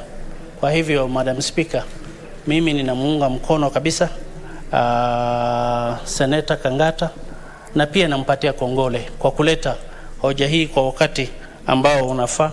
Asante kwa kunipatia nafasi. Minority Leader, Senator James Orengo. Madam Speaker, thank you for giving me this chance. I was not here when this motion was being moved, a motion to discuss a matter of urgent national importance. And I have the privilege at least to listen to one or two speeches, including the speech of Honorable Senator Abishiro on my way here. Madam Speaker, everybody knows that there's a crisis about fuel in the country, and that nobody can deny. And I think the sooner we get a solution to it, the better. And there are signs that the government has taken certain measures on the basis that I would have suggested to Senator Kangata that instead of bringing this matter under a motion as a matter of urgent national importance, probably he should have directed. Senator Kangata, are you listening to what minority leader is saying? Yes, I'm giving him a very good suggestion. While I agree with him that this matter is urgent and is of national importance, but I would have suggested to him probably to ask the Speaker on a request for a statement so that the agencies of government would come here before the Senate or the relevant committee, and the Speaker can direct, if it is a matter of some urgency in which a solution is required, that the relevant committee and the House deliberate on the matter in terms of making decisions. You know, I have always talked about Senate more particularly, that we tend to lament. We are a house of lamentations. We are not a house of solutions. And when we bring a motion of this nature, where we just talk and go away, it is just lamentation. We are not better than somebody holding a bunge la wananchi. You know, there are bunges of la wananchi everywhere in the Republic, and whenever there is even public participation in this house, you'd find members of bunge la wananchi all over, even in my own county, in my own ward. There's a bunge la wananchi, and I respect what they say. And yesterday had such a session. Now, if the relevant government agencies would have come before the House, we would then be able to make a resolution, actionable resolution. But at the end of the day, you're like a lawyer who has lost a case in court, and Honorable Kangata has been in court many times, and you've been paid a fat fee, and your client has been convicted. When he asks you, what do we do? Yeah, then you say, we shall appeal. Now, I think we find ourselves in such kind of situation. But the thing that must be said before this House without fear is that elements within government who are now preaching to government should go back and watch out how to do their job properly. And I heard what Senator for Nyamira was saying. You know, you cannot have a country in which the Deputy President in the Republic of Kenya, in that high office, with the executive powers, there are powers which are allocated to that office that are outside the powers of the President, direct, including powers in IBEC. He is the only person under the law that is required to chair that institution. But now, if for 4 years you are just talking about yourself, in fact, he's not even talking about how to make Kenya great, it's just about himself throughout, how he needs to be president. It's like, somebody talking about going to heaven without going to church. I think this should change. This should change. But I'm glad that the signs are there written on the wall, that that particular individual will never be the president of the Republic of Kenya. It is written down. There's a time when I had doubts, but now I have no doubts. No doubts at all. And I've made many predictions before, which have come right. But this one, I am sure as the sun rises in the morning, that he shall never be the president of the Republic of Kenya. Because those who serve the country must offer solutions. Those who choose to be part of government, may I choose not to be part of government, but you have chosen to be part of government and be deputy president, and you are required to be a principal. Madam Speaker, just 2 minutes only. Yeah, I thought. Yes, I think I granted. That's 2 minutes is granted. Somebody has taken an oath. Me, I've never taken an oath. If I criticize President Uhuru, I have no problem. There's no constitutional problem. But here is somebody who has taken an oath under the Constitution to be the principal assistant to the President of the Republic of Kenya. Nobody else has those powers under the Constitution. And then he sends poor Kangata here, who otherwise should be campaigning to be governor, to make this statement, which has no end or no beginning. And then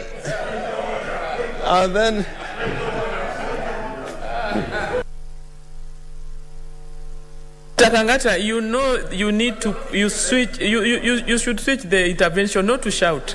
Just go back. I've not given you the opportunity. Just go back, sit down, and intervention. There is a button for that. Una card. Okay. Okay. Granted. Madam Speaker, is the minority leader in order to insinuate I've been sent by somebody to come and bring this motion, which seems to suggest he is not caring for the poor boda in Ugenya. He is not caring for the poor person in Kisumu.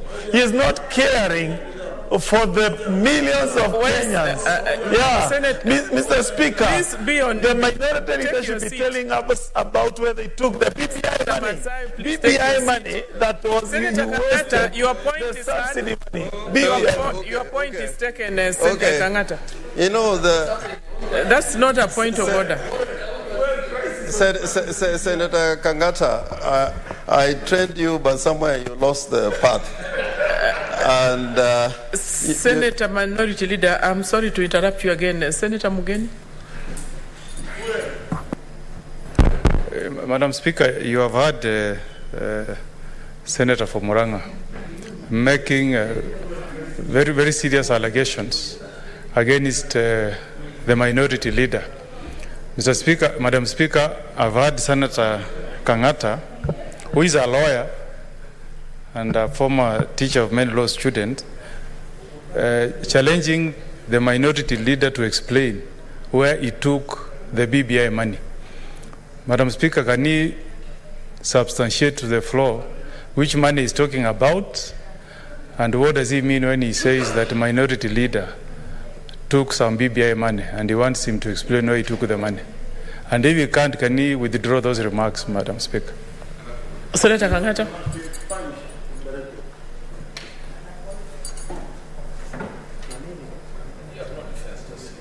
Una card. Madam Speaker, I rose on a point of order. To the best of my knowledge, another point of order cannot be raised as against another point of order. So allow me to restrict my issues to the minority leader. He needs to give me an explanation where he seems to suggest I've been sent by someone. I have not been sent by somebody like another government official to bring this statement. It has been motivated by the millions of Kenyans who are suffering as a result of this fuel crisis. Thank you, Madam Speaker. I think now that's much better. Senator Minority Leader. Yeah, I take that as an answer from an honorable member that he was not sent. But, you know, I'm looking at it in the context that he was one time the chief whip of the majority side. And certainly by his conduct at that time, my conclusion is that he was sent that time and has been sent this time. But having said that, Madam Speaker, the serious point is that when institutions work, governments work, the institutions within government, and all I'm saying that part of the dysfunction in government now is because of the conduct of the deputy president. Because, you know, he is the principal assistant. He can raise that matter in cabinet where we don't sit. He can raise it in those councils. Senator Lokorio, you have a point of order. Madam Speaker, I think standing orders allow that, because we are talking too much about the DP. Let those who are opposed to him bring a substantive motion here so that we discuss him. Because every person rising is just talking about that one DP. is not allowed. That's not allowed. Minority leader, please continue. Let me conclude by saying this. Let me conclude this. You know, we know who requires, if he's a member of the House. The deputy president is not a member of the House and is not the president. The starting orders are very clear. But what again agitated me to say what I'm saying is the contribution by somebody I really respect, Senator Moses Wetangula, added with a comment by this honorable senator from Muranga that they were calling for the president's resignation. You know, Senator Wetangula, and I say with a lot of respect, when it was possible, him sitting with the president, with Honorable Kalonzo, H.E. Kalonzo, and Raila Amolo Odinga, when there was a possibility that he may be the candidate, all was well with government. But now that that is not happening, he is taking the advantage, to hit back at the government, and I think that is not right. There is a way of doing things, and I think a statement to the relevant committee should have resolved this issue. And let it not be doubted that all of us speak for the people in this house, all of us. And this fuel crisis, I am sure, with the leader of the majority, together with the general, don't ask me who the general is, we are going to sit down and bring an appropriate instrument before the House to discuss this matter with some finality. I thank you. Thank you, Senator. Senator Masisa Naomi Shionga. Thank you, Madam Speaker, for giving me this opportunity to contribute on the motion brought by Senator Kangata. Madam Speaker, I want to say that Kenya, like any other country in the world, greatly depend on the fuel. And it all depends on the supply or the demand of the quantity of the fuel that this commodity is needed in the country. Madam Speaker, I want to say that Senator Kangata, it's good and it's good time. You did the well timing of this because this is indeed a crisis in the country. And I want to congratulate you again because you didn't take this one into written, a letter to the president, probably wanting to get what it is. But you brought it in this house so that legislators like us can discuss on it and find a lasting solution for Kenyans when it comes to this particular challenge that Kenya is facing now. Madam Speaker, it is usually such challenges or such a challenge in the country. It's just like COVID when it came. And it's usually affected or accompanied by traumatic effects, especially the effect that the fuel crisis has brought in the government or is doing to the citizens of Kenya. Madam Speaker, I was coming from my rural area to Nairobi, and I saw lines, rows, columns of people queuing to the petrol station. This shows clearly that we have a problem, and this problem needs to be solved by us and not bring blame game in this house, because we shall not be finding any solution for anybody. Me personally, I've been affected because I can't fuel my vehicles. What about any other Kenyan probably who is depending on other means of transport to move from one place to another? And this one goes a long way, Madam Speaker, affecting the porta sector, which carries majority of the informal employee of the Kenyan population. And Madam Speaker, it is so bad that currently the fuel shortage has greatly impacted negatively to this sector. And many have been affected, especially the livelihood of Kenyans has been affected. Madam Speaker, we cannot say that the current shortage of fuel one needs to take a political mileage with it. In fact, when we talk about our deputy president, he is the deputy principal of the president, and we should not point a finger only to the president, but as a deputy president, he should be part and parcel of the solution to what is affecting Kenyans right now, unless he declared his position vacant. Madam Speaker, I want to say that we need to come collectively and work towards what is the best solution for Kenyans when it comes to this fuel shortage. When the deputy president, and I'm sorry to discuss an individual, but because he's the deputy president of Kenya, he was in the office and he is still in the office when we discovered the oil in the Turkana oil. He should have come up with strategies on how we can go along utilizing our own fuel. Unlike what we are experiencing now, he should have informed the government on what else can we do to prevent this shortage. Madam Speaker, it is the highest time Kenyans need to know that people who are campaigning right now need not to take an advantage of the fuel shortage in Kenya and point a finger to the president as if they do not belong to this country. Madam Speaker, it is wise, it is a wise thinking for any leader who stands on the pulpit to give a solution to Kenyans. We are suffering. Kenyans are suffering. My brothers down there, the Pota sectors, are suffering. We need to discuss solutions and not blame each other, especially at this time of the current shortage of fuel, which is even affecting the farmer. This is a planting season. Farmers are having a problem, and this shortage, fuel shortage is more affecting any other commodity that is associated by transportation. So we need, and I want to urge the members of this House, that let us look for solutions that will heal Kenyans, and like pointing fingers to Kenya, to one individual, that he is the one who has done all this. Madam Speaker, give me only 1 second, and I want to finish by saying that we have cabinet secretaries, we have principal secretaries, we have sectors that really look into this fuel issue of fuel. Let them come up with solutions for Kenyans and not wait for Kenyans to cry, die poor when they are seated there and enjoying government vehicles. They are driving in government vehicles that are fueled by Kenyans' taxes, and we are suffering here, giving legislation that cannot even help.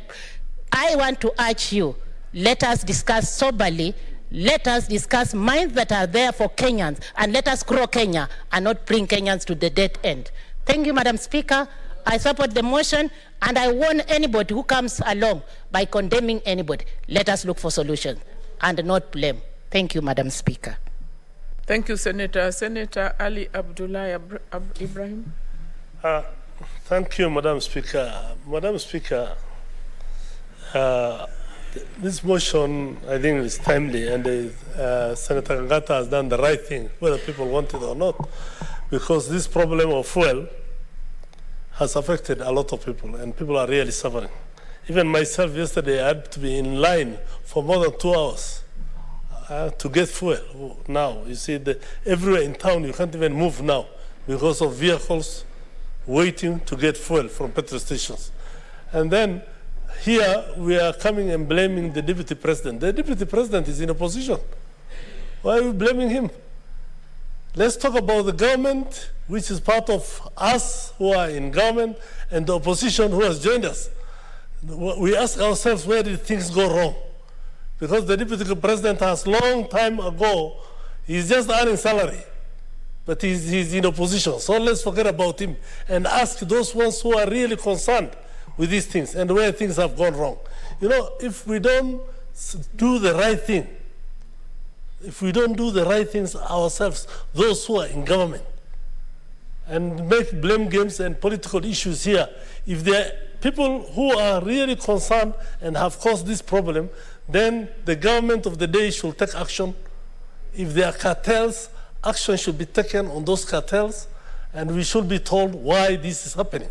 If it is the government ministry who have failed to perform their duties, then we should ask them what really happened and where did things go wrong. So in this country, we should not always look at the political aspect of it. I think this is a very serious issue. Kenyans are really suffering, and we have responsibility to the citizens of this country. We need to defend our people where things have gone wrong, and we shall not be trying to, cover up for when things have gone wrong. So as far as I am concerned, the individuals concerned, whether it is the Petroleum Ministry, whether it's other government agencies concerned, whether it is some individuals who have misused the powers they were given, including petroleum companies, whether there are others who are hoarding fuel to try and benefit from this. If it is issue of internationally, I can understand the war. Internationally will create some problems. The fuel prices might go up, yes, but Kenyans do not have to suffer because of interest of certain individuals who possibly want to benefit from these issues which have come up. It's all over the world. problems are there. But this is the first time I'm seeing Kenyans lining up all over for fuel. In all my, I've not seen it I can't remember ever seeing this. So this is not something that should be taken easily. This is not a political, if Senator Kangata thought there will be political mileage here, there's no political mileage. And something has to be done, and we make sure that whichever government is in position, whether now or in the future, this is not repeated again, Madam Speaker. In some areas now, in those areas where we come from, some of us, transportation vehicles which transport passengers were already very few. Now even those ones, because of this fuel crisis, they are doubling the fares everywhere. And the people are really suffering. So this is an issue the government should take seriously, and those ones who are concerned should be acted upon. Thank you, Madam Speaker. Senator Wambua Enoch. Thank you, Madam Speaker. Madam Speaker, I also want to take this opportunity to most sincerely thank Senator Kangata for bringing this motion to the floor of this House. Madam Speaker, on this one, for me, it matters not whether you are pushing forward an agenda that is perceived to be left of the center or right of the center. This is a crisis that this country is facing, and this crisis affects everyone across the political divide. And so, Madam Speaker, my contribution will be based on the principle that we have a responsibility and a duty of care to make sure that Kenyans are better served. Madam Speaker, yes, there are a lot of arguments around why we find ourselves where we find ourselves today in terms of the fuel crisis.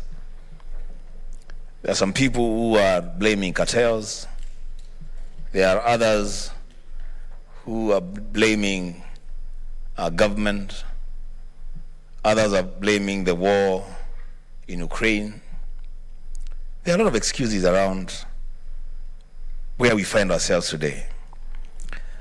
But I still want to say, in countries that profess democracy, and in countries where leaders truly care about the well-being of their citizens, today what should have happened by now is that the minister responsible for petroleum should have resigned and gone home, or provided Kenyans with a solution to this crisis.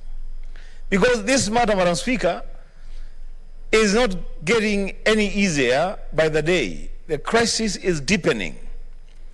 Now, I listened to the PS in the ministry yesterday saying that they will be holding a meeting with marketers tomorrow. And for me, that is a complete, it's a leader who is completely out of touch with the reality on the ground.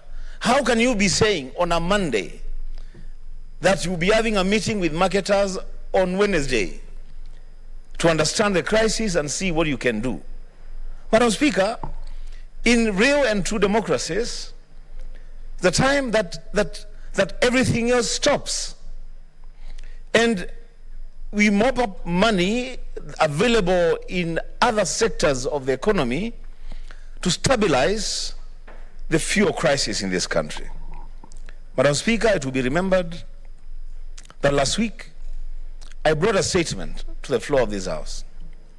The statement, the import of my statement, was to be given an update on the status of the Stabilization Fund for Petroleum in the Treasury.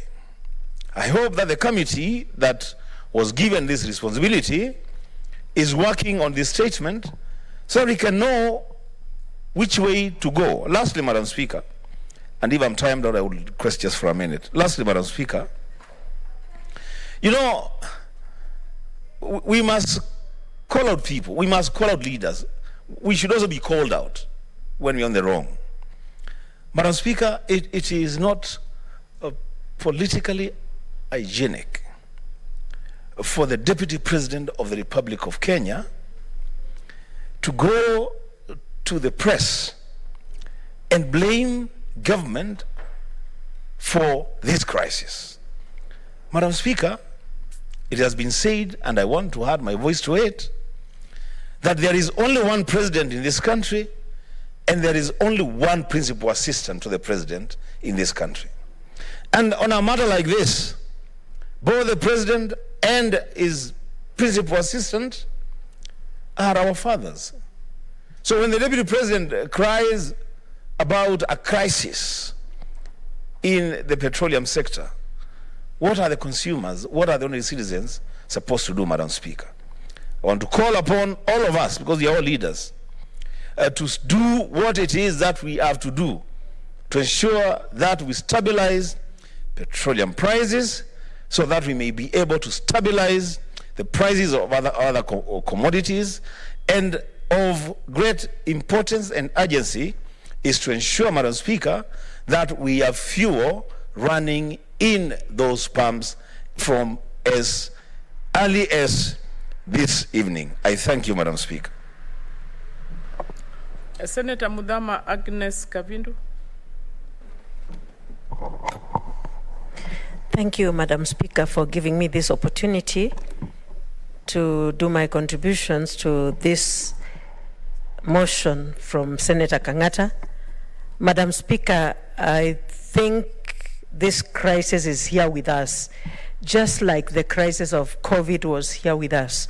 And I would ask the leaders of this country, instead of finger pointing, to look for a solution, and a permanent solution that will bring this petroleum crisis to an end, Madam Speaker, because now the transportation sector is suffering. People cannot travel comfortably and in time when they need to travel because of lack of fuel, and especially borders, and the people depend on borders, and this transportation sector, borders and matatus, they also depend on this for their income.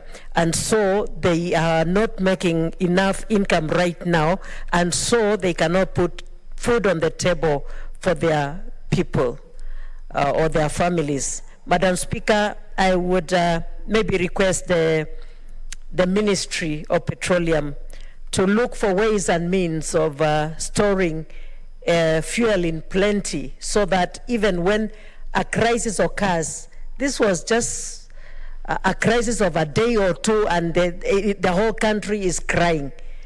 We should have ways and means of storing petroleum in a big way that even when any crisis comes to any country, or even when war breaks up, we will have enough to sustain us, even for a while, before people start crying and people start pointing fingers and calling names. And so, Madam Speaker, I will also join the rest of us to say that the President is not the cause of this alone, but the whole leadership of the nation should come together and look for ways and means. And so it is surprising that the Deputy President can point finger at the President alone. Him being his deputy is part and parcel of this problem, and so they should look for ways of amicably solving this problem together. Madam Speaker, this is a good motion, but ways must be looked for. Thank you, Madam Speaker. Finally, Senator Olekina Ledama, Senator for Narok. Thank you, Madam Speaker. Madam Speaker, I rise to support this motion, which is quite timely on the current crisis that we have in this country. Madam Speaker, I was listening earlier on to Senator, the minority leader, equating this House to Bunge Mtaani, where people sit down and lament. And I too feel that's exactly what we're doing. We have a crisis in this country, and I think earlier on, the Principal Secretary in charge of petroleum and mining equated this to a run on the bank, where when the financial institution sent out an alert that they are running out of cash, all customers run to be able to withdraw money. Yes, we have a problem, and this problem is not only in the fuel sector. This problem is also affecting the cement industry. Madam Speaker, right now a bag of cement is retailing at almost 900 shillings here in Nairobi. In places like Narok, it's retailing at almost 1,000 shillings because we have a big problem when it comes to the issue of the clinker, the importation. These are things that the government ought to sit down and really try to put them into order. Because if we are having a problem with OMCs, where they're saying that their subsidy has not been paid to them, and they send out an alert, and then Kenyans out of panic rush into the petroleum or petrol stations to buy all the fuel they can be able to buy, of course we will not be able to control this. So, Madam Speaker, mine is to call upon the ministry in charge of petroleum and mining to take a much more sober approach in trying to figure out how to deal with this. Madam Speaker, I'm beginning to really wonder what sort of management training do most officers in this country go through. We have the same problem in county governments where people, once they deduct the statutory deductions, they don't remit them where they're supposed to be remitted. So you ask yourself, why are you deducting in the first place? If you don't pay KRA, if you don't pay NSSF, if you don't pay NHIF. Here we have now KRA, instead of solving the problem of the clinker, importation of the clinker in the port, Kenyans are suffering. This country, Madam Speaker, we are hit on an annual basis by a crisis. We talk about the issue of COVID-19. It has destroyed very many businesses. We talk about the problem of the construction. When we are talking about building the industries in this country or really investing in the manufacturing sector, now cement manufacturers are paying through their nose or noses to be able to import the clinker, which ordinarily they would get it cheaper and it would pass through the port of entry without any problem. This fuel crisis, Madam Speaker, I was in Turkana yesterday, and I would request, Madam Speaker, you just add me 2 more minutes. I was in Turkana yesterday, and when we were flying over, you would see people queuing, and you'd ask yourself, what will this... Yeah, you still have that 2 minutes. Thank you. You ask yourself, what ripple effect will this have on the economy? Where people are queuing for over 2 hours to be able to buy fuel for them to transport people from one place to another. Suppose that was a person who was sick, who needed to go to the hospital. That person will not only die, or maybe their chances of living be reduced. And also, in terms of even what that poor Kenyan will take home on that particular day will be reduced, because they'll be reduced to only carrying one customer. And maybe when you carry one customer, you will spend the whole day queuing to pay 50 shillings. And the ministry is now equating it on a run on a bank where it's panic buying. Really, I think we need to pull up our socks when it comes to the issues of management. It is quite sad that, yes, we are lamenting, but I hope that someone out there will listen and do something. Those who are capable of doing it, solve the problem. We have a committee on energy, but really, there's nothing much we do. And I'm sorry, I'm a member of that committee, but sometimes everything depends on the action that you intend to get once you call upon people to move. So we've got a crisis. We've not only got a crisis in the fuel sector, it is about to even get worse, Madam Speaker. Madam Speaker, yesterday, when I was going around Turkana, I felt like crying. I even regretted somewhat as to why I fight so hard for a lot of money to go to counties, when I know there is over 14 billion that goes to Turkana, yet people are continuing suffering. You'll find that there will only be 2 petrol stations, and everyone will be in those 2 gas stations waiting to be able to get petrol. Why wouldn't people even find the need to develop, or rather to move in and invest in that county when the county itself is not doing what they're supposed to do? Madam Speaker, this is not pointing a finger at one particular person, but it is the entire ministry. We know the cabinet secretary resigned, but I think the accounting officer, the PS, can be able to work. If you're importing fuel and you have an agreement with the oil marketers. We know there's a role played by the Kenya Pipeline Corporation. Why not bring all these three people together, make sure on a quarterly basis, and particularly ERC, the Energy Regulating Commission, why not sit down and say, okay, oil marketers, we've got X amount of money that belongs to you, we release it quarterly. So, Madam Speaker, the problem is really not Kenyans, like what the Cabinet Secretary was, the PS was trying to imply. The problem is the ministry itself. And this makes the government fails, because the government, when it's supposed to do things the certain way, the president cannot do all those things. The president delegates. So the person who has been delegated, who has been given the responsibility to ensure that all oil marketers who are importing do so, they meet their quotas, and we supply it across the country.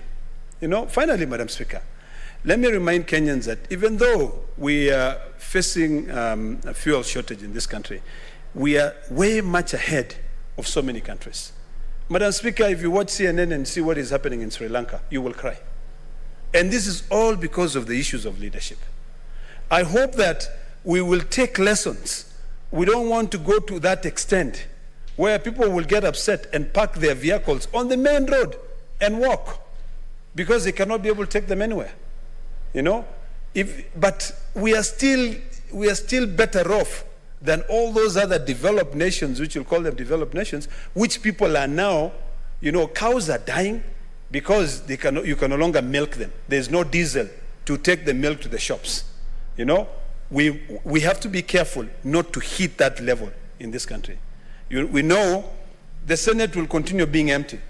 I think when I look around, it's only the two of us here. And it will continue being empty, because all these distinguished senators will go out there and seek re-election. But I think Kenyans also out there should pay attention and say, who is out there, who is not doing his job, who is supposed to be fighting for me to be able to get relief? Because Kenyans expect a lot from us. But if we don't really give them what they expect, all of us will be failing.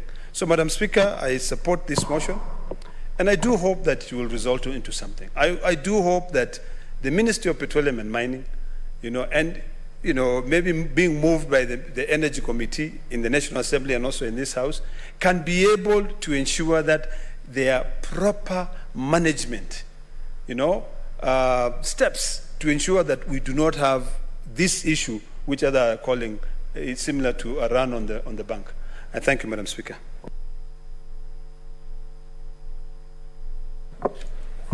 Honorable Senators, the Senate already adjourned by dint of the motion under Standing Order number 34, which has now been concluded. The Senate, therefore,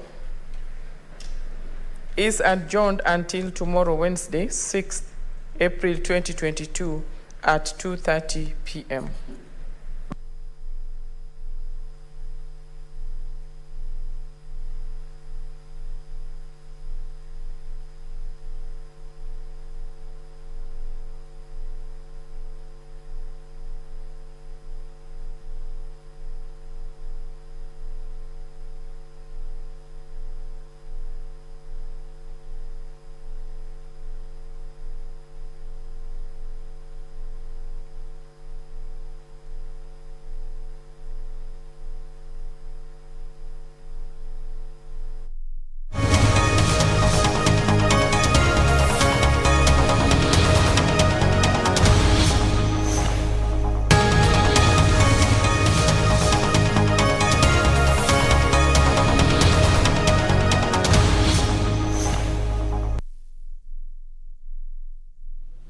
For obvious reasons, we'll defer putting of the question and move to the next order. Order number 9, the Elections Amendment Bill, National Assembly Bill number 3 of 2022, second reading. Who was on this?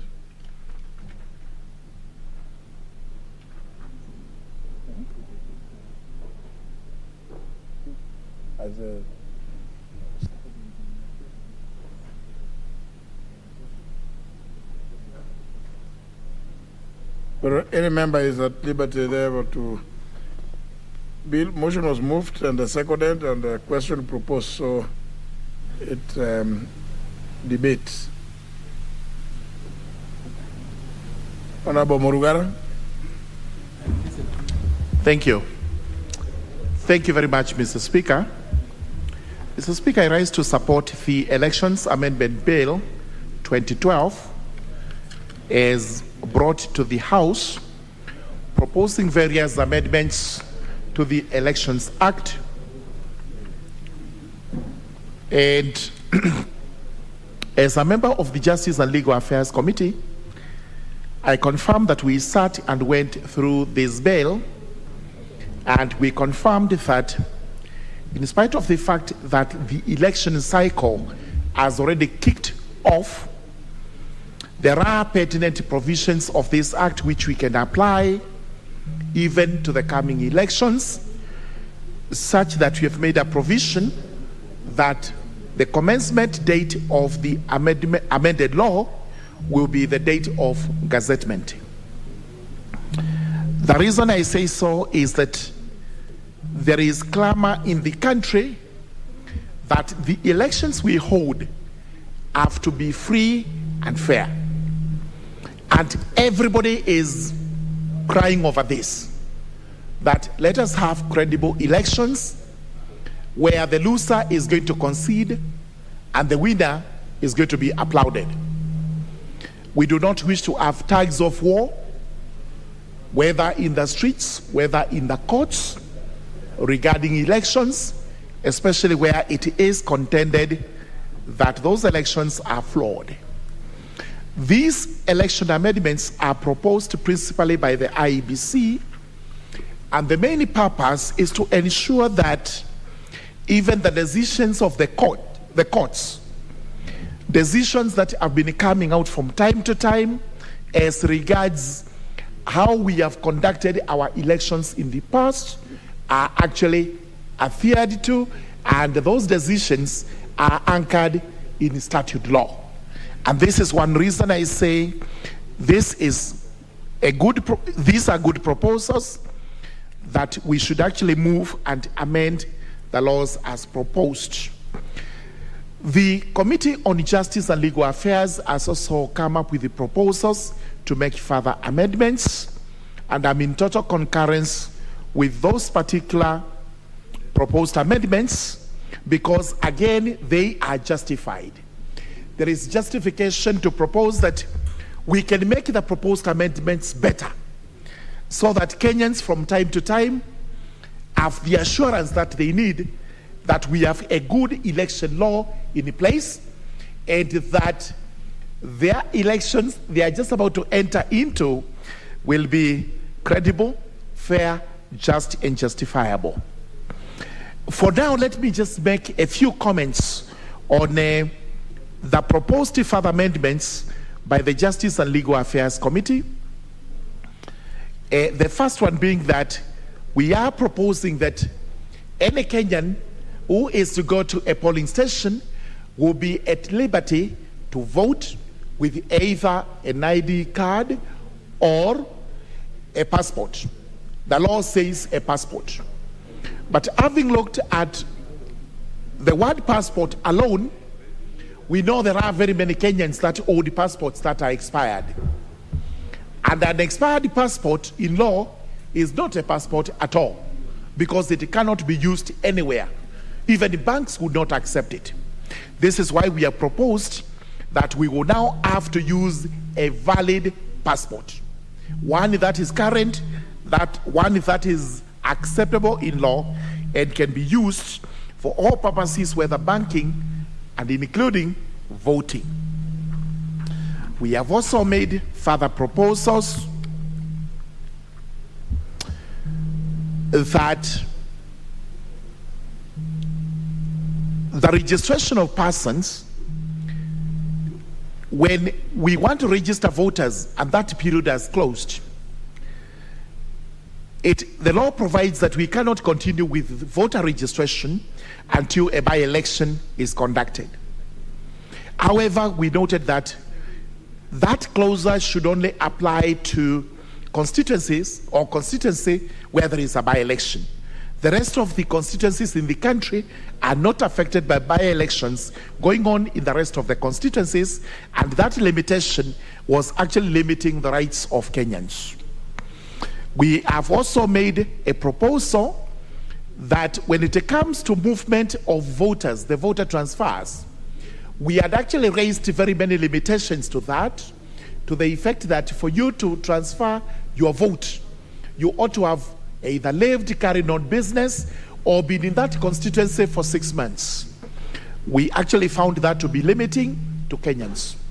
Let Kenyans be able to move at any time they want, from whatever constituency to wherever they want to go.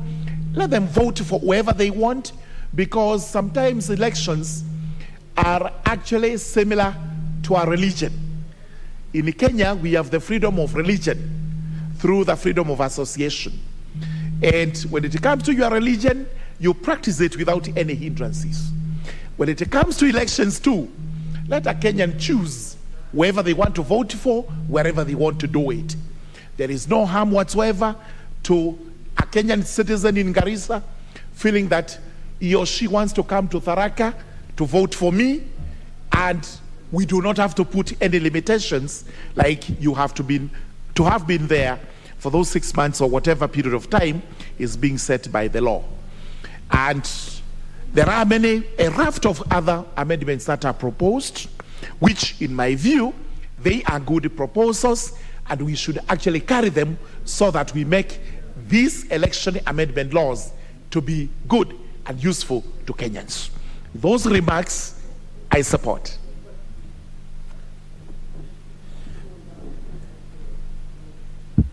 The Honorable Nyenza Edith. Thank you, Speaker. I don't wish to speak to this one, to the next one. Very well. The Honorable Cheruyot Jesire, member for Baringo. Member for Baringo. Member for Baringo.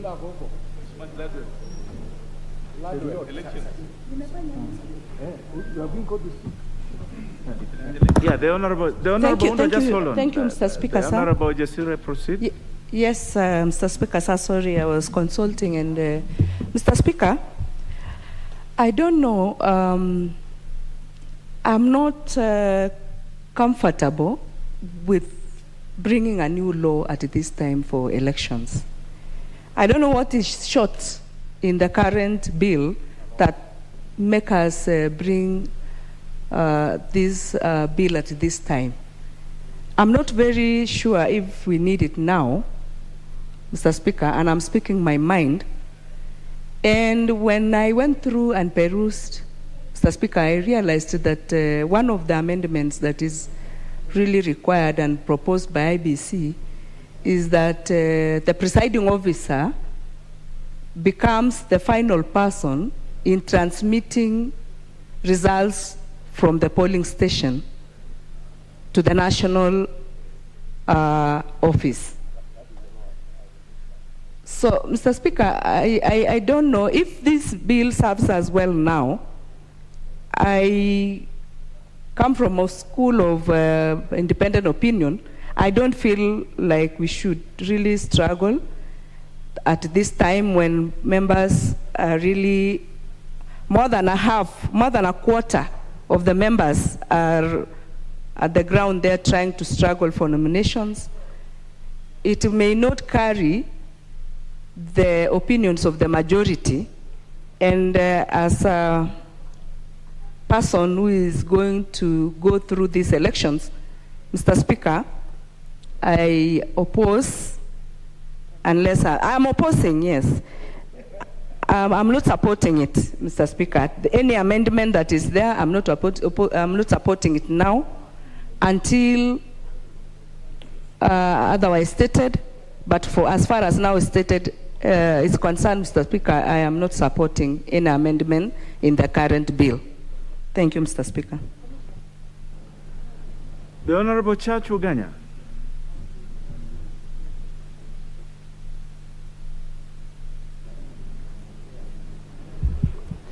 Thank you, Mr. Speaker. Mr. Speaker, I stand to support the amendments to this bill, to this law by the committee. Mr. Speaker, while it may be too late in the day, I think if it will add value to our electioneering period or to the event that's supposed to happen in August, I don't see it will do any harm. The Speaker said it has gone through the due process. I'm sure the relevant committee of this House have done the necessary scrutiny of the bill, and they are having participation as well. And because of that, Mr. Speaker, sir, it's the tradition of this House to support the work that are done by our departmental committees if we feel they have done their work well. So, Speaker, sir, in particular, I want to support this bill because it does allow Kenyans with a valid passport or an identity card to go and vote wherever they are supposed to vote at the polling station of their choice, or rather where they are registered. In the past, you have to have a voter's card to do so, which is hard to come by sometimes. But the use of the ID card, I think, is the good way to go, and that's the way it's done in many other jurisdictions as well. ID card should be sufficient for one to be enabled to vote. I've also listened to the other amendments that the mover of the bill proposed. As far as I'm concerned, they are appropriate, and for that reason, I support the bill. Thank you, Mr. Speaker. The Honorable Undo, member for Funyula. Thank you, Honorable Speaker. Any amendments to the election law at this particular time needs to be looked at very, very carefully to ensure that it does not defranchise or literally harm any particular participants. And more so those who are contesting any elective posts, it is important that we take a keen eye. A person like my friend Sanko can afford to look elsewhere because he's not affected in any way. Honorable Speaker, the Election Amendment Bill 2022 basically looks at to tidy up some definitions, some changes of terminology, and runs through all throughout. For example, Honorable Speaker, we are looking at now, instead of the nomination that we normally take our nomination papers to IBC before the election, we are now looking at registration of a candidate. Honorable Speaker, the vogue term now doing round most countries at the party level is normally party primaries, probably at the option time at the committee of the whole House, instead of the definition of nomination given in clause 2 of the bill, we could actually look at party primaries and expand that definition so that we encounter or put into place what we talked about in the actual political parties bill so that we synchronize everything. Honorable Speaker, as I said, most of these are basically issue of terminologies and the rest. However, Honorable Speaker, I want to spend a little of time to look at clause 20 that seeks to amend section 39 of the Election Act. Honorable Speaker, it gives a systematic chronology of the process of transmitting results from the polling center or polling station all the way to the National Tallying Center, and specifically, Honorable Speaker, deals with the issue of the presidential election. Honorable Speaker, due to the clout and the clamor of the office of the President and being the symbol of unity of the Republic of Kenya, and coming with the fact that quite a number of key functions are retained in the national government, the office of the Presidency is becoming a hotly contested office, and therefore whoever ends up being the winner of that particular office needs to be somebody who has been elected in the most democratic manner in a free and fair election. Honorable Speaker, looking at the past elections under the new Constitution of 2010, they have all ended up in a court petition in the Supreme Court. The Supreme Court has made ruling. In the 2013, they made a ruling, even though they faulted the process. 2017, a ruling was made, and the election were nullified purely on the basis of transmission of the election results. We do believe that the Commission IBC and the committee JLAC has had a very sober and in-depth review of this provision under Clause 20 to ensure that the process is credible and the process is as timely as it can be, Honorable Speaker. Honorable Speaker, if you look at the way the country is zoned or prepared, we look at the constituency level, and probably it might be important that the collected results at the constituency level ought to be the results to be transmitted at the National Tallying Center so that we are so sure that we avoid too much congestion in the system. Honorable Speaker, I find it extremely difficult, Honorable Speaker, to require that the person must physically be present to deliver the results. Honorable Speaker, all of us know, unless you are flying, traveling all the way from Mandera, Elwak, or the far end, it takes several days. And that's why you find quite a number of our colleagues from Northeastern rarely ever go to their constituency. They run their constituency from Isili. So, Honorable Speaker, Honorable Speaker, so therefore it is important that we look at this particular point very clearly to avoid a situation whereby the declaration of the presidential result will be unnecessarily delayed simply because of transport challenges and those kind of things. Just hold on, the Honorable Undo. The Honorable Getty, what is out of order? Mr. Speaker, there's some utterances that cannot go unchallenged. The Honorable Member is in order to say Northeastern MPs run their constituencies from Isli when he knows that the members of this House go to their constituencies, I included, Mr. Speaker. Can he substantiate and bring proof, Mr. Speaker, or withdraw and apologize? Or can he exclude me, the women rep, Mr. Speaker, everybody? I included, Mr. Speaker. He knows very well. I hosted him in my constituency, Mr. Speaker. The Honorable Getty, you've made your point. You've made your point. I hosted him in my constituency, Mr. Speaker, and he knows the work I've done for my people, Mr. Speaker, including all the members of Parliament from Northeastern who work for their people. They don't operate. Allow the Speaker to deal with it now. You've made your point. The Honorable Oundo, that was uncalled for. Absolutely. Please withdraw it and apologize. Thank you, Honorable Speaker. In the constituencies, and they represent those constituencies. For the benefit of national unity. Unless you have substance, the Honorable Undo, do not cast aspersions on how other members run their constituencies. These are elected members of this House. Honorable Speaker, in the interest of national unity and for the benefit of our colleagues from that region, I reservedly withdraw and apologize. It was no harm meant, it was a pun. Honorable Speaker, as I continue, Honorable Speaker, as I was saying, some areas are far-flung. It takes a long time to travel to the National Tallying Center, which presumably will be Nairobi. Waiting for the physical appearance of the presiding officer, Honorable, or the returning officer, Honorable Speaker, will delay the announcement of the proclamation of the results. We must find a way where we can expeditiously return the forms to the National Tallying Center so that we are able to deliver or declare who is the winner for a presidential election.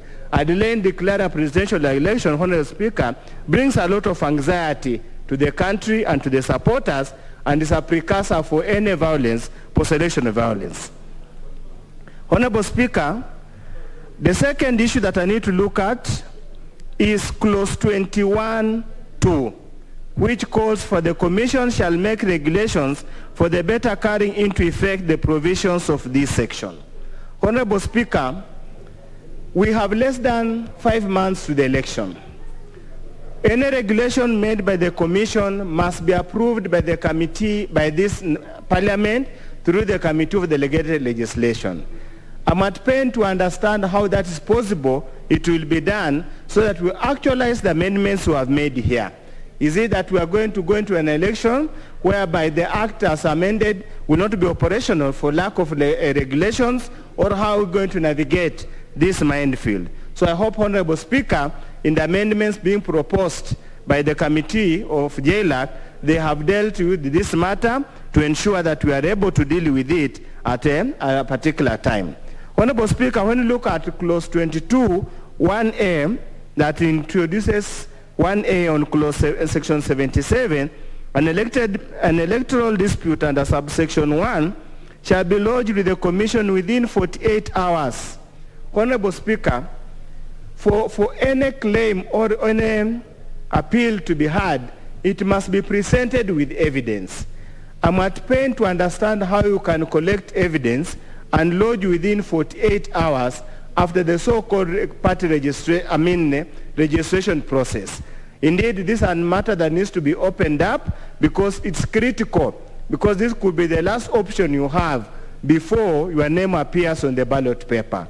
It is indeed that important that we give an extended period of time to allow any appellant, any victim, or any aggrieved person to gather adequate evidence to ensure that whatever appeal they lodge it has got some merit and can withstand any judicial process. Finally, Honorable Speaker, when you look at section 20, clause 23, they have made a capping that any appeal, any petition arising out of the election at the county assembly will only end at the High Court.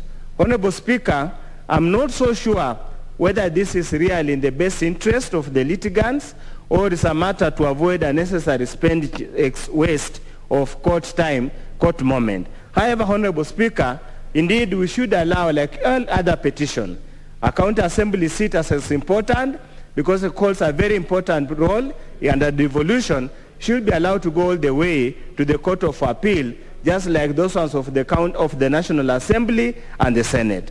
Honorable Speaker, all of us are interested in having credible and fair elections.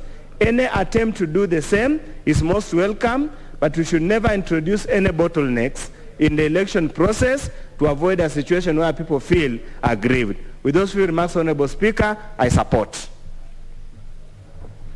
The Honorable Mutunga, member for Tigania West. Thank you, Honorable Speaker, for the opportunity to contribute to the Elections Amendment Bill at 2022. Honorable Speaker, there's changes in circumstances warrant that we need to revise the rules of the game. It's therefore coming at the right time, and it's therefore applicable that we do the appropriate revision. Honorable Speaker, the credibility of the elections is key, and therefore we need to guide the elections very, very, very well. It's a very expensive affair, and this content can bring in a lot of problems, and therefore it is important for us to guide an election process. Honorable Speaker, for the IMBC to have proposed this particular amendment, to come up with this legislative proposal, they must have, among other things, realized that there is some mischief that needs to be cured before the general election. That's why, Honorable Speaker, it is satisfying and gratifying to understand that before the elections, this bill will have been assented into law. Honorable Speaker, further amendments by the committee have informed us that the bill has been properly looked into. The committee has looked at the bill, bearing in mind that they are also affected as much as it will affect any person in this country who will be vying for any particular seat. Therefore, the committee members have given us the comfort that the bill is in good shape and it will support everyone. And therefore, it complies with the general requirements in terms of integrity, ensuring integrity of the election process and the integrity of the conveyancing system, the integrity of the management of the election itself. Honorable Speaker, the proposal to use the ID and also the passport and not the Unduma number is key because many people have not gotten their Unduma number, although the intention to have the Unduma number is understood to have harmonized the many numbers that somebody has, and therefore it could have been, considered as an appropriate, identification means to be used. However, to stick to the identity card, which is popularly understood by most of the Kenyans, and or the passport, which is also should be it should not have expired, I think it is good to stick to that. Honourable Speaker, the transfer of votes from one part of the country to another was the provision that people should not register in places where they have not been for 6 months, I think was not in very good faith. People change, Honourable Speaker, based on various circumstances, based on convictions, based on their own interest, and based on many other issues. People can even change the very last minute. And that is why we are saying that this bill comes in to correct that particular mischief, to enable us and to enable voters to register where they feel is best for them and where they feel they will have the best satisfaction in as far as that is concerned. Honourable Speaker, having seen that, I would like to note that the law is made in very good faith, and it is therefore good for us to support this particular legislation to come into being the shortest time possible. I do support. Thank you. The Honourable Member for Makueni. Manzo Dan.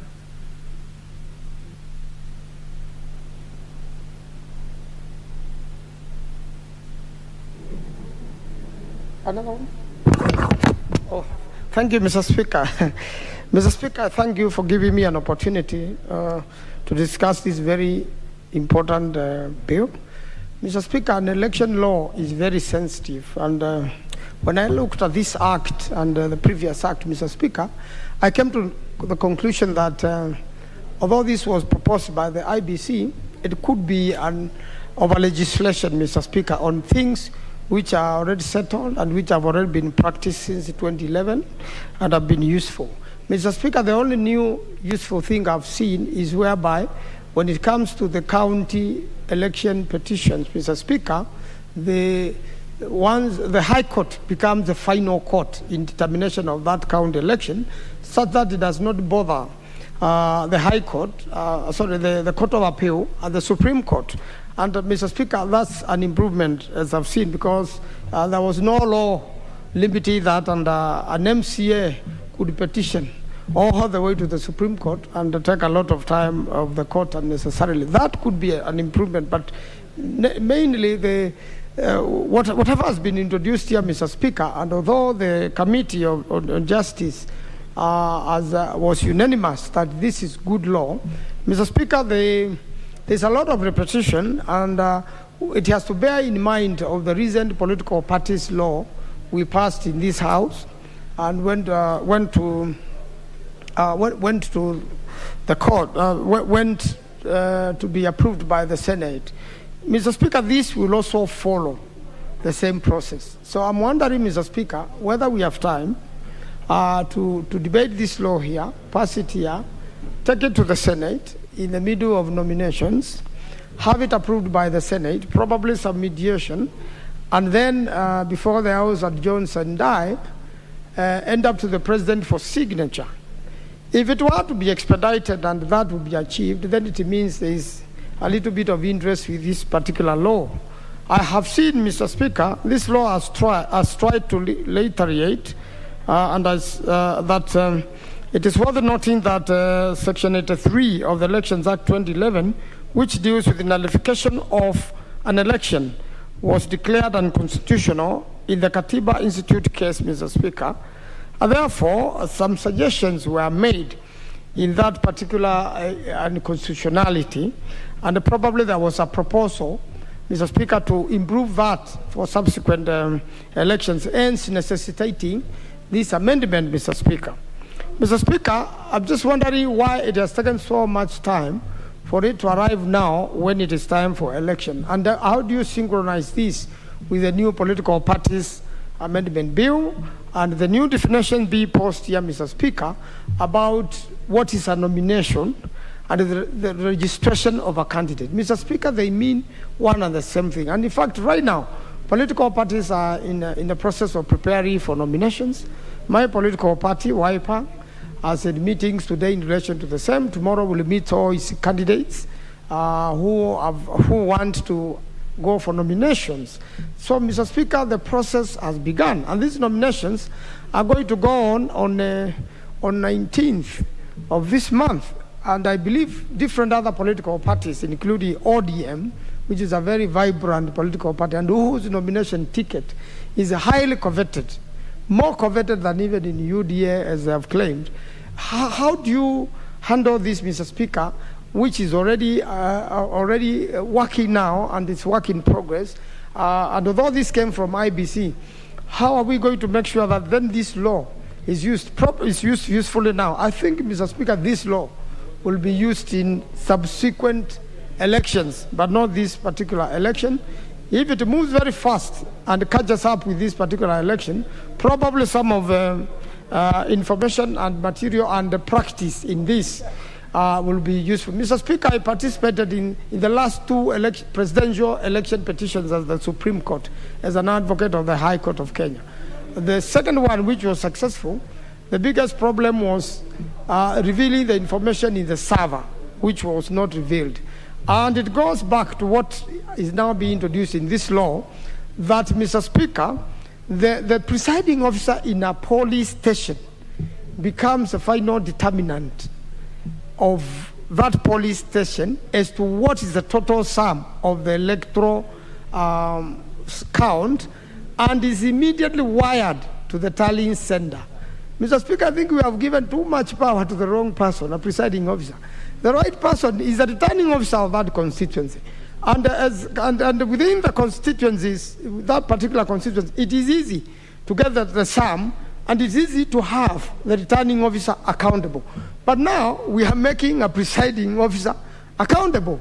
Then if you are going to sue, even, it means you are going to include that presiding officer as part of the suit, Mr. Speaker. So it really brings in a lot of work. I don't think the IBC thought clearly. I don't think our committee of JLAC thought what it is, and we have a lot of election petition practitioners there, including my good friend Kaluma and TJ Kajwang. They understand this very well. So it begins increasing the number of people you sue, because the returning officer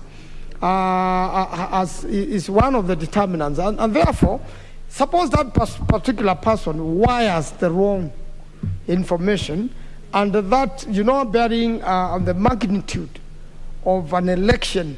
Suppose then we have several errors planned in many police stations in the country.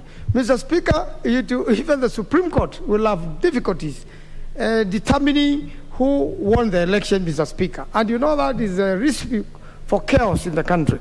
So I thought when it goes to third reading, Mr. Speaker, we must really purify and clean up this law and be practical, be systematic, so that, Mr. Speaker, we don't end up with a law which is impossible to implement, and which the returning officer, we are talking of just a few 120 days or thereabout to the next election, August 9th.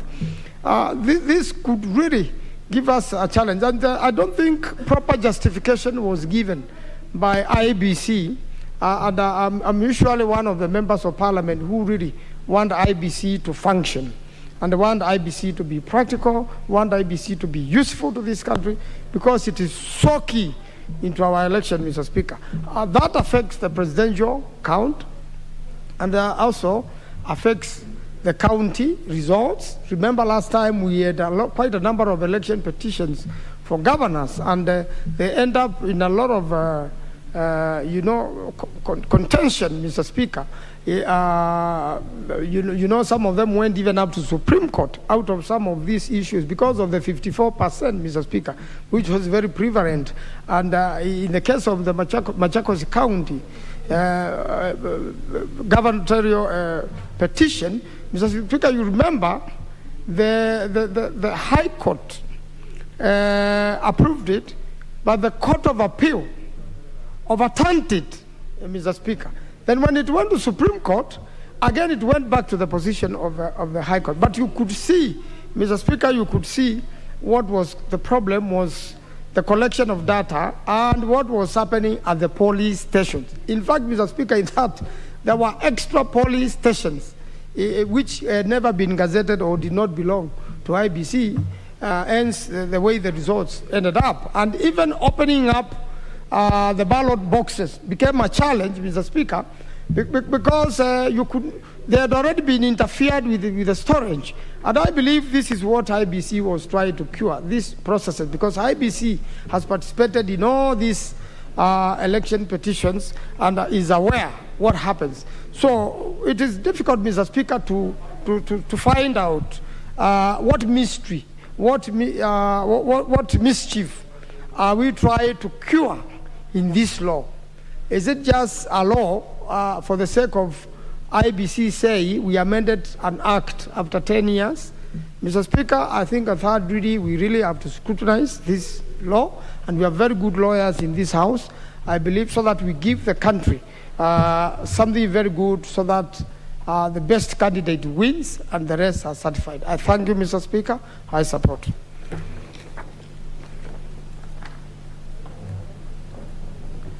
The Honorable Manzo, I think you have spoken to something that is very important, and I hope the Honorable TJ, who is sitting in as the anchor for that committee, has noted it and will be able to deal with it as we go along. Because all of us, you have participated in those petitions, and you know the returning officer in the constituency is quite vital. So if we are going to spread it all the way to the presiding officer, to be held clearly accountable. I don't know. But I hope you have listened to what he has said, but I think he has a point there that needs to be cleared. The Honorable Ole Sankok. Thank you very much, Honorable Speaker, for giving me this opportunity to also inject my voice on this very important bill of the Election Amendment Bill 2012 of National Assembly. Honorable Speaker, but from the onset, I oppose. Because, Honorable Speaker, I don't understand who is chasing who and what is the urgency. Honorable Speaker, we are just from the political parties amendment bill. We are approximately 122 days to the general election. Honorable Speaker, is IBC bringing amendments so that they can have an excuse as to why they did not conduct a free and fair election, because these amendments were done while they were prepared using the old act? Honorable Speaker, we must be wary as a House, because preparation of an election is not in one day. It is a process. And if you change the rules of the game midway, Honorable Speaker, you will have a lot of excuses as to why some players played it rough, Honorable Speaker. So, Honorable Speaker, to me, unless this bill is meant for the election of 2027, if it is meant for the election that is due in 120 days, Honorable Speaker, then it is not attainable in the first place if it has to go through the normal channel of a normal bill. But if it becomes a normal bill that is being pushed down the throat of the National Assembly and bulldozed the way BBI was done, Honorable Speaker, then we are risking. And this is not the time to have anything that will raise temperatures during this time that we are just a few days to the election. Honorable Speaker, particularly when it talks about transfer of voters, you know, Honorable Speaker, there must be a reason. There must have been a reason that voters can only transfer their voting rights if they stayed in that constituency for more than 6 months, Honorable Speaker, because they must understand who they want to elect. It's about development. It is about track records. You can't tell me that you are from Turkana and now you know the track record of those who are contesting in Peketoni in 2 days. It's not possible, Honorable Speaker. Honorable Speaker, this one also may disadvantage some small communities some tribes, Honorable Speaker, which the Constitution had counties and constituencies to safeguard their interests so that they can have their representation in this House. I can take an example, Honorable Speaker, of Narok North constituency, which borders Nakuru, Honorable Speaker. Or even better still, a constituency of Kajiado North, Honorable Speaker.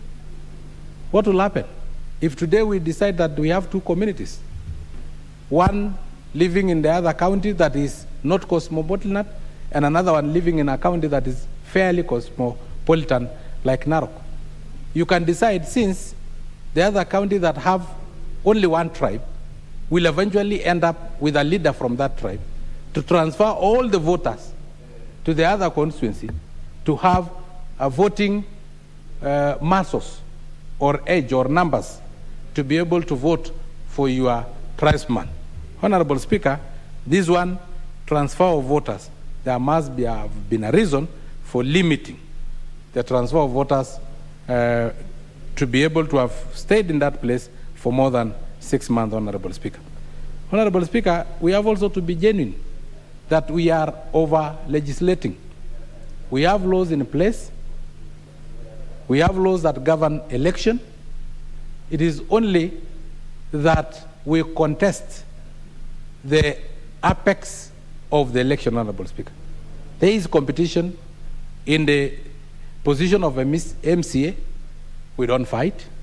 There is competition in the election of members of parliament, senators, women rep, and governors. We don't fight, Honorable Speaker. So if we think we are curing post-election violence because of having this election bill, Honorable Speaker, then I'm sorry, it will not cure.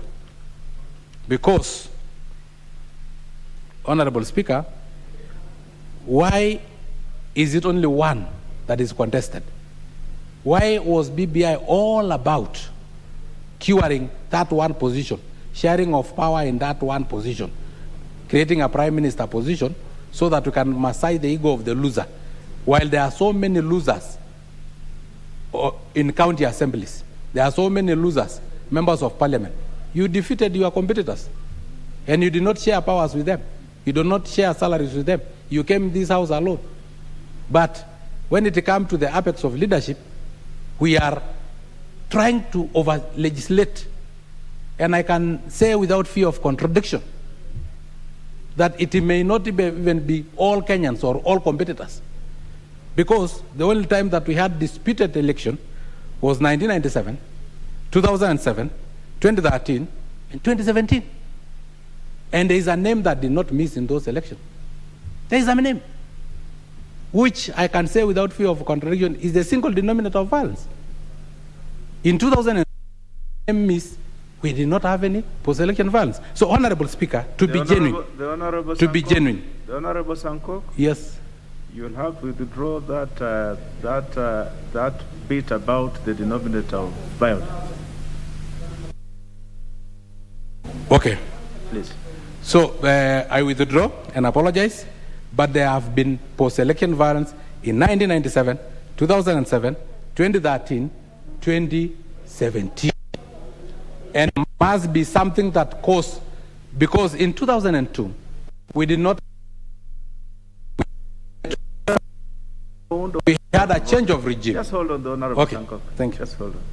Honorable Speaker, despite the fact that we have asked Honorable Sankok to withdraw some line of argument that seems to have no basis at all, he seems to have continued in the same line of argument, which surely is again disrespectful to the office of the Speaker. And secondly, probably, Honorable Speaker, he could be suffering from selective memory.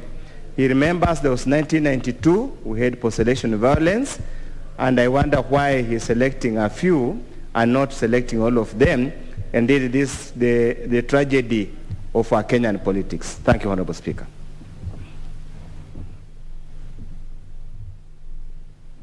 The Honorable Sankok, it is a right of every contestant in every election whether it is for this assembly or for any other election, to if they feel aggrieved, to petition, to challenge. It is a constitutional right for any of those. So let us limit Honorable ourselves Speaker, within those rights. I don't deny constitutionality of appealing a disputed election, but I am against post-election violence as a result of rejection of the outcome of election. And thank you very much, Professor Undo, for reminding me that in 1992 we also had post-election violence. So those I had forgotten, but you also be assured who rejected the outcome of the election. You will.